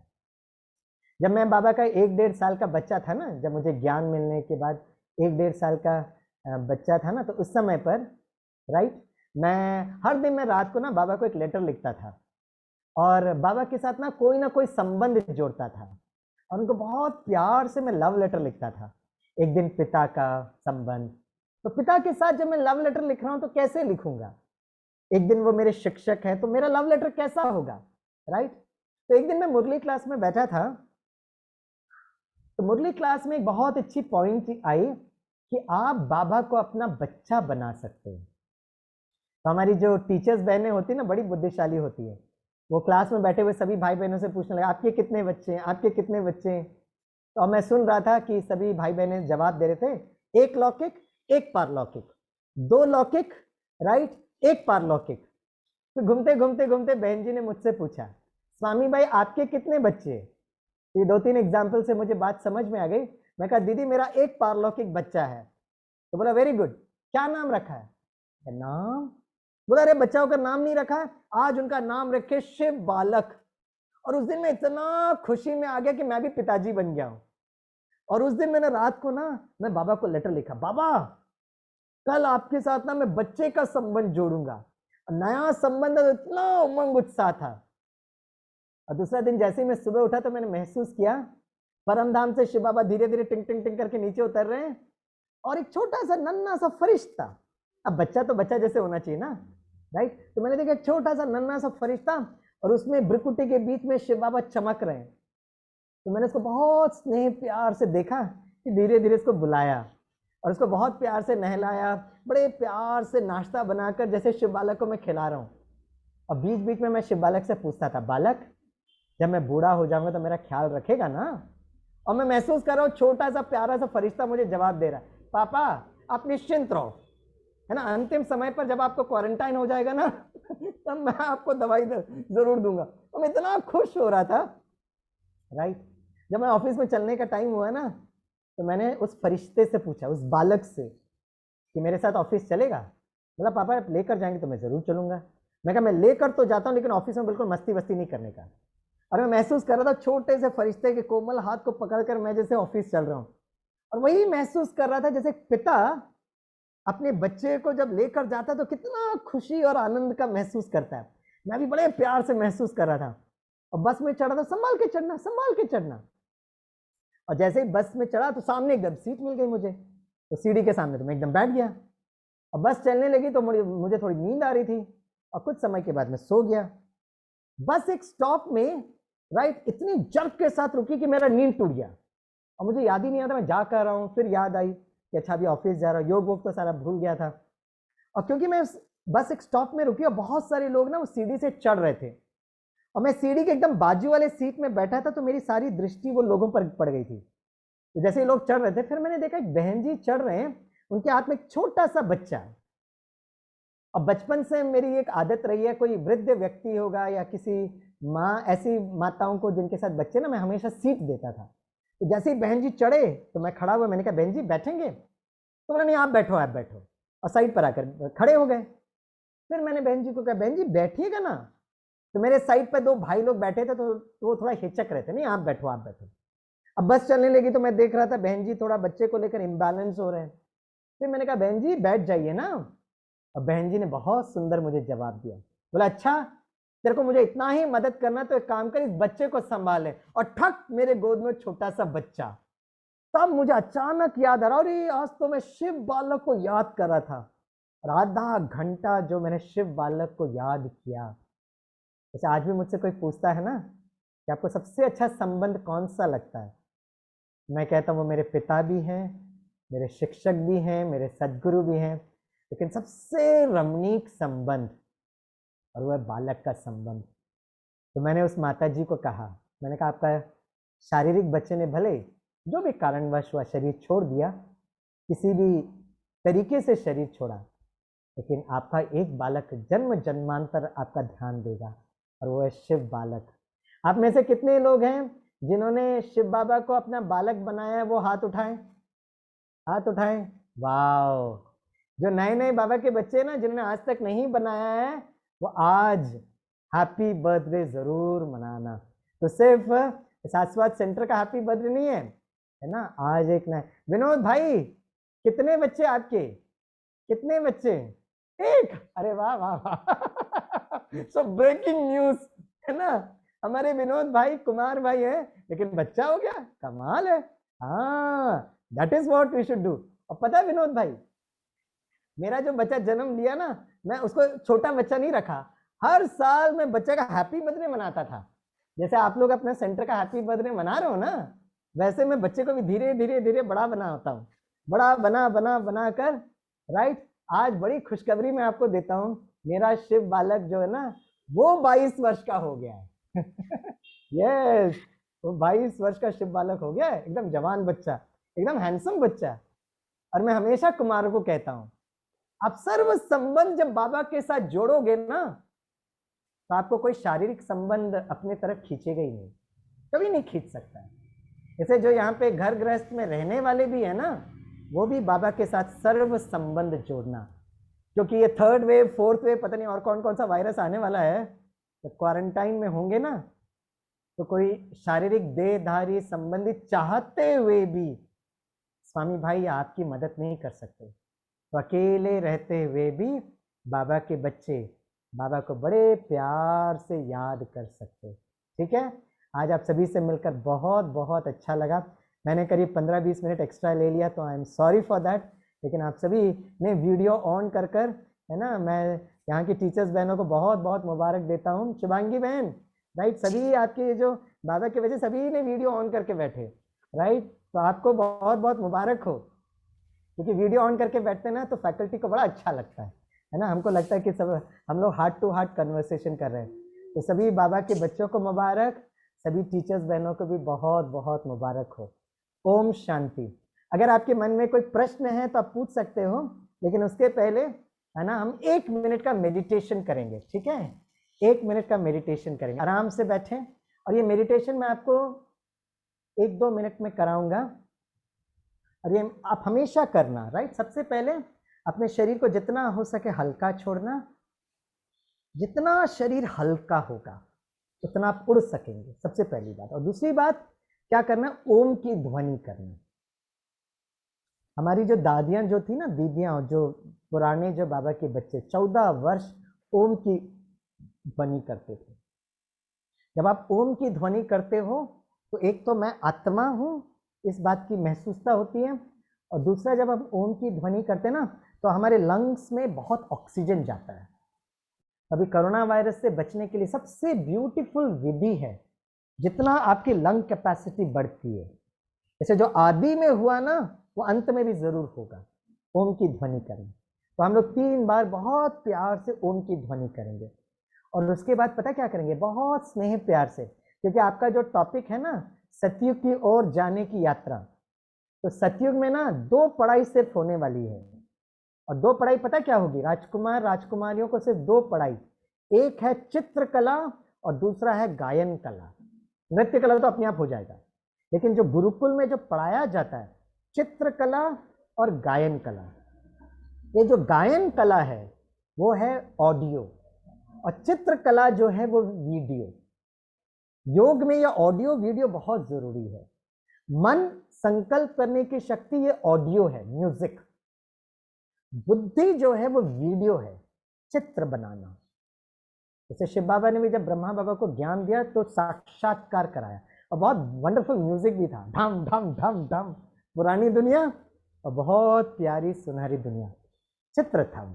ठीक है ना, तो जब भी आप योग में बैठते हो तो मन और बुद्धि से चित्र बनाओ। तो पता क्या करना, बस चित्र बनाना, जो दादी जानकी जी का वो महामंत्र था, मेरे बाबा, मीठे बाबा, प्यारे बाबा, शुक्रिया बाबा। ठीक है, तो जब मैं कहूंगा मेरे बाबा तो मन बुद्धि से निराकारी दुनिया में जाना। आज मातेश्वरी जी ने जो बड़े प्यार से हमको सुनाया, शिव बाबा को बड़े प्यार से मेरे बाबा परमधाम में देखना। मीठे बाबा बोलते ही साथ पता क्या करना है, सूक्ष्म वतन में शिव बाबा धीरे से उस ब्रह्मा बाबा के ब्रुकुटी के बीच में, मेरे बाबा, मीठे बाबा, प्यारे बाबा बोलते ही साथ महसूस करना बाप दादा एकदम मेरे सामने, मन बुद्धि से बापूजी को देखना, राइट, और बड़े प्यार से शुक्रिया बाबा, मेरे बाबा, मीठे बाबा, प्यारे बाबा एकदम नजदीक, शुक्रिया बाबा। और आज इस पूरे दिन में भट्टी में बाबा के साथ बातें करना, बाबा के साथ भोजन करना, राइट, तुम्ही संग खाऊं, तुम्ही संग बातें करूं, तुम्ही संग खेलूं, और आनंद के साथ रहना। ओके, चलिए आराम से बैठेगा, गहरी श्वास लीजिए, धीरे से श्वास को छोड़िए। सबसे पहले शरीर को पूरी तरह से हल्का छोड़ दीजिए।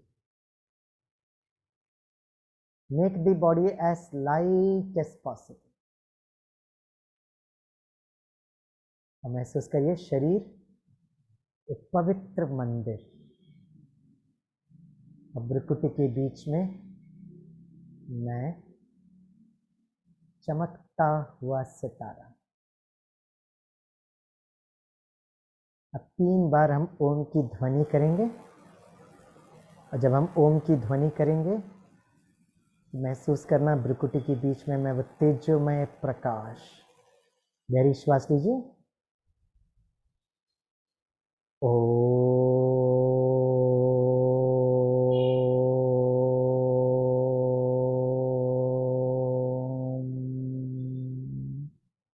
रिलैक्स। ऑडियो के साथ बुद्धि को भी यूज करिए। भ्रुकुटी के बीच में मैं आत्मा, चमकता हुआ सितारा। गहरी श्वास लीजिए।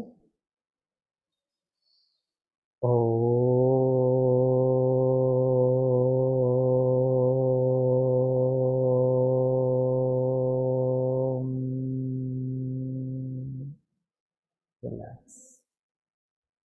तीसरी बार।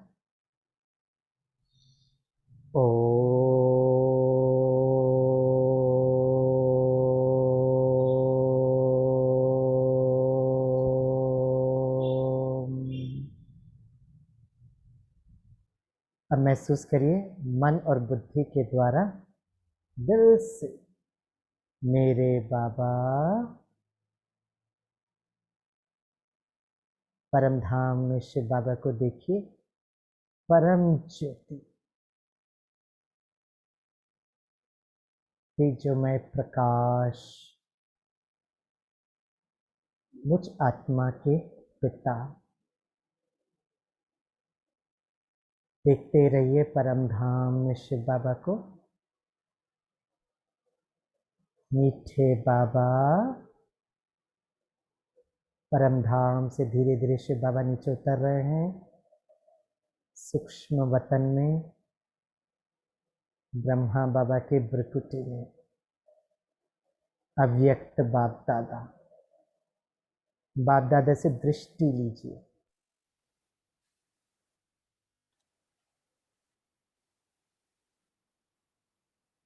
प्यारे बाबा महसूस करिए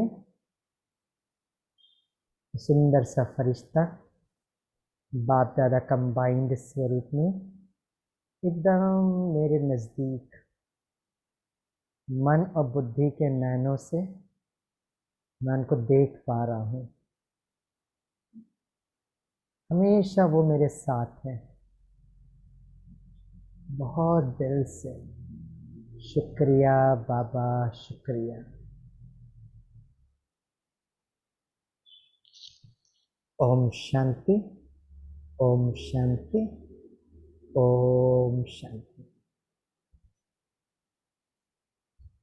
थैंक यू। ओम शांति।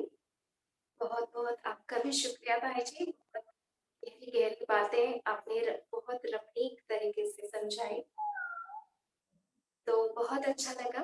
प्रैक्टिकल आपके अनुभव होते हैं हर क्लास में, और जैसे हर सवाल का जवाब मिला है, उसका मूल जो सवाल था उसका जवाब मिल गया। कैसे ज्ञान अप्लाइड होना चाहिए, धारणा युक्त होना चाहिए, मेन बात यह है वो आपने समझाई। बहुत टॉप मोस्ट परीक्षा में भी कैसे स्थिति को परिपक्व रखना है, शक्तिशाली स्वरूप बनाए रखना है, उसका प्रैक्टिकल उदाहरण आपने देकर हमें समझाया है। और टॉपिक को बहुत अच्छे से आपने, जैसे कि सब में इम्प्लांट ही कर दिया, बहुत अच्छे से साझा किया। और अपने मूलभूत संस्कारों को कैसे पक्का करें, यह हमने आज जाना है। तो जैसे ऑडियंस में भी सब कह रहे थे भाई कि और भी 1 घंटा हम बैठ सकते हैं, तो नजर किसी की हटी नहीं। तो हम सबसे निवेदन करते हैं कि भाई जी का सब वीडियो ऑन करके एक हाथ की ताली से धन्यवाद करें भाई जी का। बहुत बहुत शुक्रिया। सभी बड़े सुंदर लग रहे हैं। Very beautiful, very handsome. सत्यम हम शिवम सुंदरम के बच्चे कितने सुंदर, राइट? जिसकी रचना इतनी सुंदर, वो कितना सुंदर होगा, राइट ना? बहुत अच्छा, thank you, thank you. Right, ओम बहुत शांति। सुंदर। आपने विकारों को बहुत प्यार से जीतना है, स्माइल से जीतना है, वो बड़ी बात समझाई थी इसमें परीक्षा को भी। और आदरणीय पारू दीदी जी की तरफ से, कटू दीदी की तरफ से आपको बहुत बहुत शुक्रिया। आपका शुक्रिया। और नीलिमा बहन जी 2 मिनट बोलिएगा। सॉरी दीदी, हाँ बोलिए, कंप्लीट हाँ करिए जी शिवांगी। हाँ जी हाँ जी, नीलिमा दीदी जी से हम निवेदन करेंगे आप भी। हाँ दो, आपका तो हैप्पी बर्थडे है ना। हाँ बोलिए बोलिए, अनम्यूट करके 2 मिनट बोलिएगा।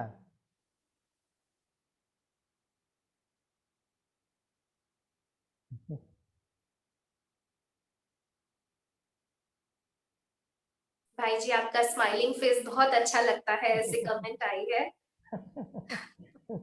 Thank you thank you. जो खुद अच्छे होते हैं ना उनको बाकी सब चीज बहुत अच्छा लगता है शिवांगी मैम। यस।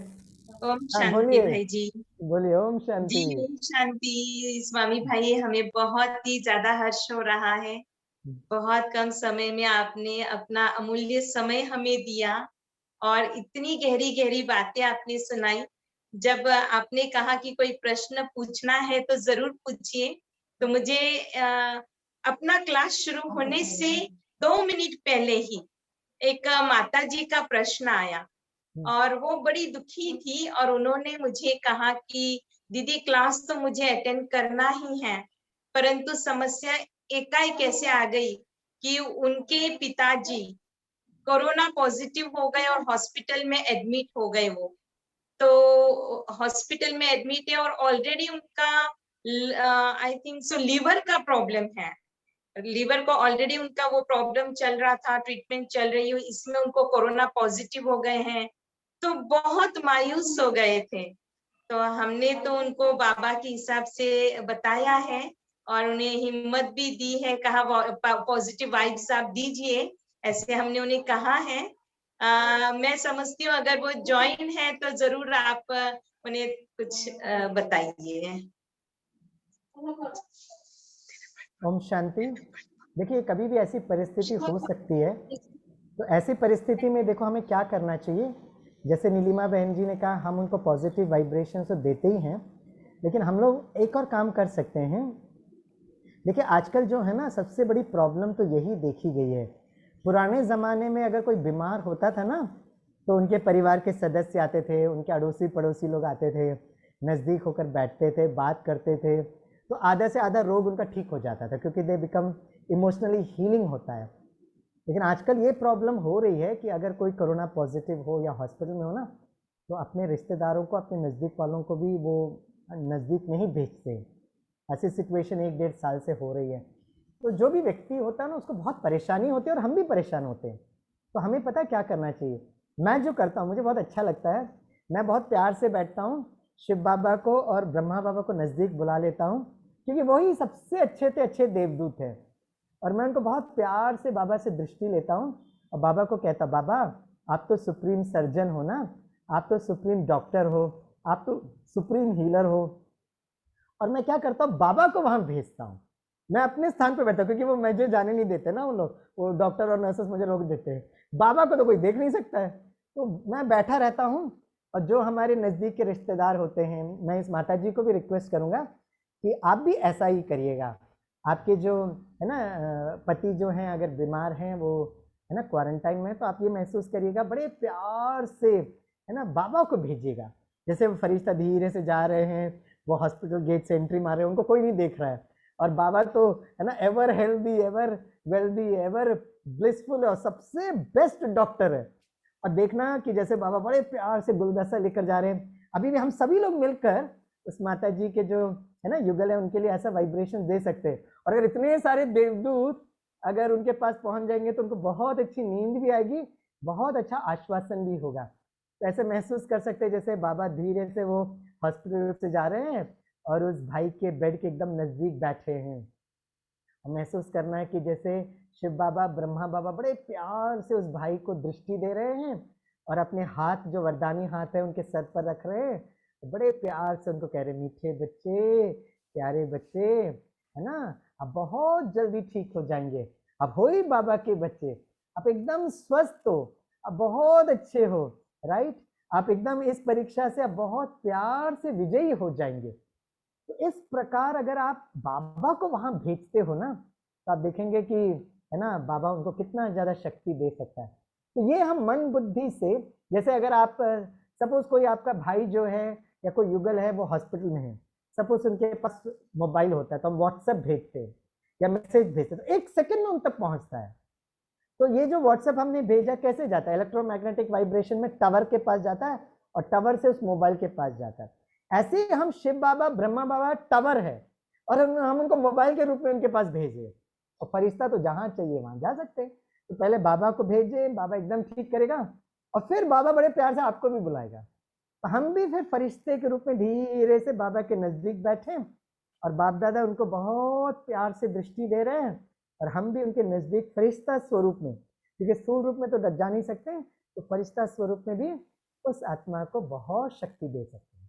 ओके, इस तरीके से नीलिमा बहन जी आप भी तो योग कर ही रहे हैं, हम सभी बाबा के बच्चे उस माता जी के लिए और उस युगल के लिए जरूर योग करेंगे। ओम शांति। ठीक है, ठीक है जी, ओम शांति। कुछ समय हम बाबा की याद में बैठेंगे और फिर 5:30 बजे सेकेंड सेशन के लिए हम एकत्रित होंगे। ओम धन्यवाद शांति। भाई जी। Thank you, thank you. सभी स्वस्थ रहें, सभी सुरक्षित रहें, बाबा की याद में हमेशा मुस्कुराते रहें। वैसे आज आपके पास मुस्कुराने का ही ऑप्शन है, क्योंकि आज तो आपका हैप्पी बर्थडे है ना तो शाम तक तो आपको मुस्कुराते ही रहना पड़ेगा और इतना खुश रहिए, हर परिस्थिति में खुश रहिए, ताकि वो आपका एक्चुअली निजी संस्कार बन जाए, क्योंकि हमको श्री और भाई कृष्ण। जी विशेष बात ये है कि वो माता जी का ऑनलाइन ही कोर्स हुआ है, ऑनलाइन ही मुरली सुनते हैं और ऑनलाइन ही हर गुरुवार बाबा को भोग भी लगाते हैं। बाबा कमाल है, कमाल है। राइट। और नीलिमा बहन आपको पता होगा, मैं पिछले महीने ज्ञान सरोवर शांतिवन में भट्टी के लिए गया था, हमारी आमंत्रित भाई की भट्टी थी। तो जब मैं ज्ञान सरोवर में गया ना, तो मुझे इतना अच्छा लगा ये सुनकर कि एक दो महीने पहले ज्ञान सरोवर में एक पूरा ग्रुप आया था, पूरे भारत से ग्रुप आया था, और मुझे ये बताया गया कि ये जो ग्रुप है ना पूरे भारतवर्ष से ग्रुप आया था। हमने कहा भाई भारतवर्ष से एक साथ कैसे ज्ञान सरोवर में पहुंचे? बोला ये हमारे विद्यालय के पहले ऑनलाइन से जन्मे हुए बच्चे हैं और वो बाबा के घर में पहुंचे। अलग अलग देश, अलग अलग राज्यों से, कुछ एमपी वाले थे, कुछ यहाँ के, कुछ वहाँ के, और क्योंकि वो एक साथ उस समय मधुबन से कोऑर्डिनेट हुआ था ऑनलाइन प्रोग्राम, तो एक साल हैप्पी बर्थडे मनाने के लिए सब लोग ज्ञान सरोवर पहुंचे थे। तो मैं चाहूंगा कि जल्दी से जल्दी आप भी जो ऑनलाइन से जन्मे हुए ऐसे बच्चे ना, जो ऑनलाइन में भोग लगाने वाले बच्चे ना, उनको भी जल्दी से जल्दी है ना मधुबन जरूर पहुंचेंगे, ऐसी हमारी शुभ भावना है। एक और छोटी सी बात हम बताएंगे स्वामी भाई जी आपको। बोलिए, और बोलिए। लॉकडाउन चल रहा था, कोर्स जो हुआ ये तो ऑनलाइन हुआ, मुरली ऑनलाइन सुनने लगे। हमने फिर बताया कि ऑनलाइन भोग भी लगाना है बाबा को हर गुरुवार। तो नए बच्चे थे, बाबा का फोटो नहीं, कुछ नहीं, तो कहा कैसे हम भोग लगाएं। हमने कहा गूगल में आप जाइए, वहां पर शिव बाबा इमेजेस लो, बाप दादा इमेजेस ढूंढो और प्रिंट निकालो और आप ऐसे अच्छी तरह फ्रेम करके आप वहां पर लगाइए और भोग रेगुलर लगाइए। बिल्कुल सारे ऑनलाइन स्टूडेंट्स ऐसे करने लगे। बहुत इसका अच्छा रिजल्ट बहुत मिला। बहुत मुबारक हो। ऑनलाइन भोग तो मैं पहली बार सुन रहा हूँ, मैं अभी दूसरे जगह बताऊंगा, आपका नाम लेकर बताऊंगा। देखो भाई वहाँ क्या ट्रेनिंग हो रही है। और पुणे के सासवाद की जो भोली भोली माताएं टेक्नोलॉजी में एकदम एक्सपर्ट हो गई है और जूम खोल लेती है और सबको बड़े प्यार से, बाबा को भी ऑनलाइन भोग लगा रहे हैं, कमाल है। तो बाबा को थैंक्स, आपको थैंक्स, और विज्ञान को भी बहुत प्यार से थैंक यू। देखिए ना, मैं यहाँ केरला में बैठकर आप सभी को बड़े प्यार से मैं मिल पा रहा हूँ, करेक्ट। इससे नीलिमा बहन जी मधुबन भी जरूर लेकर जाइए, केरला भी जरूर लेकर आइए। और यहाँ चारों बहुत सुंदर प्रकृति है, बहुत ब्यूटीफुल प्रकृति है। मैं मॉर्निंग वॉक में जाता हूँ, यहाँ छोटी नदी भी है। और जब आप अपने ये ऑनलाइन बच्चों को ले, हाँ बोलिए। जब आप केरला में रहेंगे तो जरूर बताइए, हम सभी केरला जरूर आएंगे घूमने। हाँ प्रोग्राम बनाइए, मैं भी रहूंगा। सब आएंगे। हाँ, और जब आप लोग, आपके जो ऑनलाइन बच्चे यहाँ पर आएंगे ना, तो बाबा की याद में हम लोग सब लोग मिलकर इडली डोसा बनाएंगे और खाएंगे, बाबा को भी भोग लगाएंगे तो सभी माताएं थोड़ा इडली सांभर कैसे सीखते यूट्यूब में सीख लेना, ओके और वैसे बाबा के बच्चियों को सब पता रहता है, ओके। चलिए, thank you very much. Om Shanti. हम 1 मिनट बाबा की याद में बैठकर फिर शाम को फिर मिलेंगे, ओके। रुक जाना नहीं तू कहीं हार के, कांटों पे चल के मिलेंगे साए बहार के। रुक जाना नहीं तू कहीं हार के,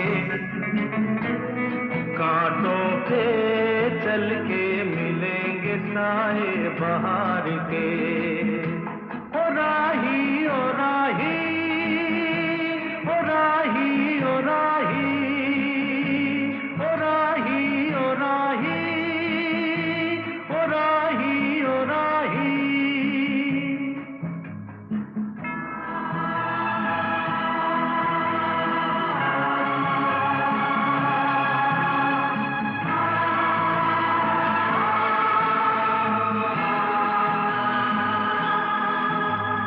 सूरज देख रुक गया है, तेरे आगे झुक गया है। सूरज देख रुक गया है, तेरे आगे झुक गया है। जब कभी ऐसे कोई मस्ताना निकले है अपनी धुन में दीवाना, शाम सुहानी बन जाते हैं दिन इंतजार के। ओ राही ओ राही ओ राही ओ राही, रुक जाना नहीं तू कहीं हार के। ओम शांति। कांटों पे चल के मिलेंगे साए। मैं आपसे छुट्टी लेता हूँ क्योंकि मेरा 12 बजे एक दूसरा क्लास है। ओके, ओम शांति। Thank you.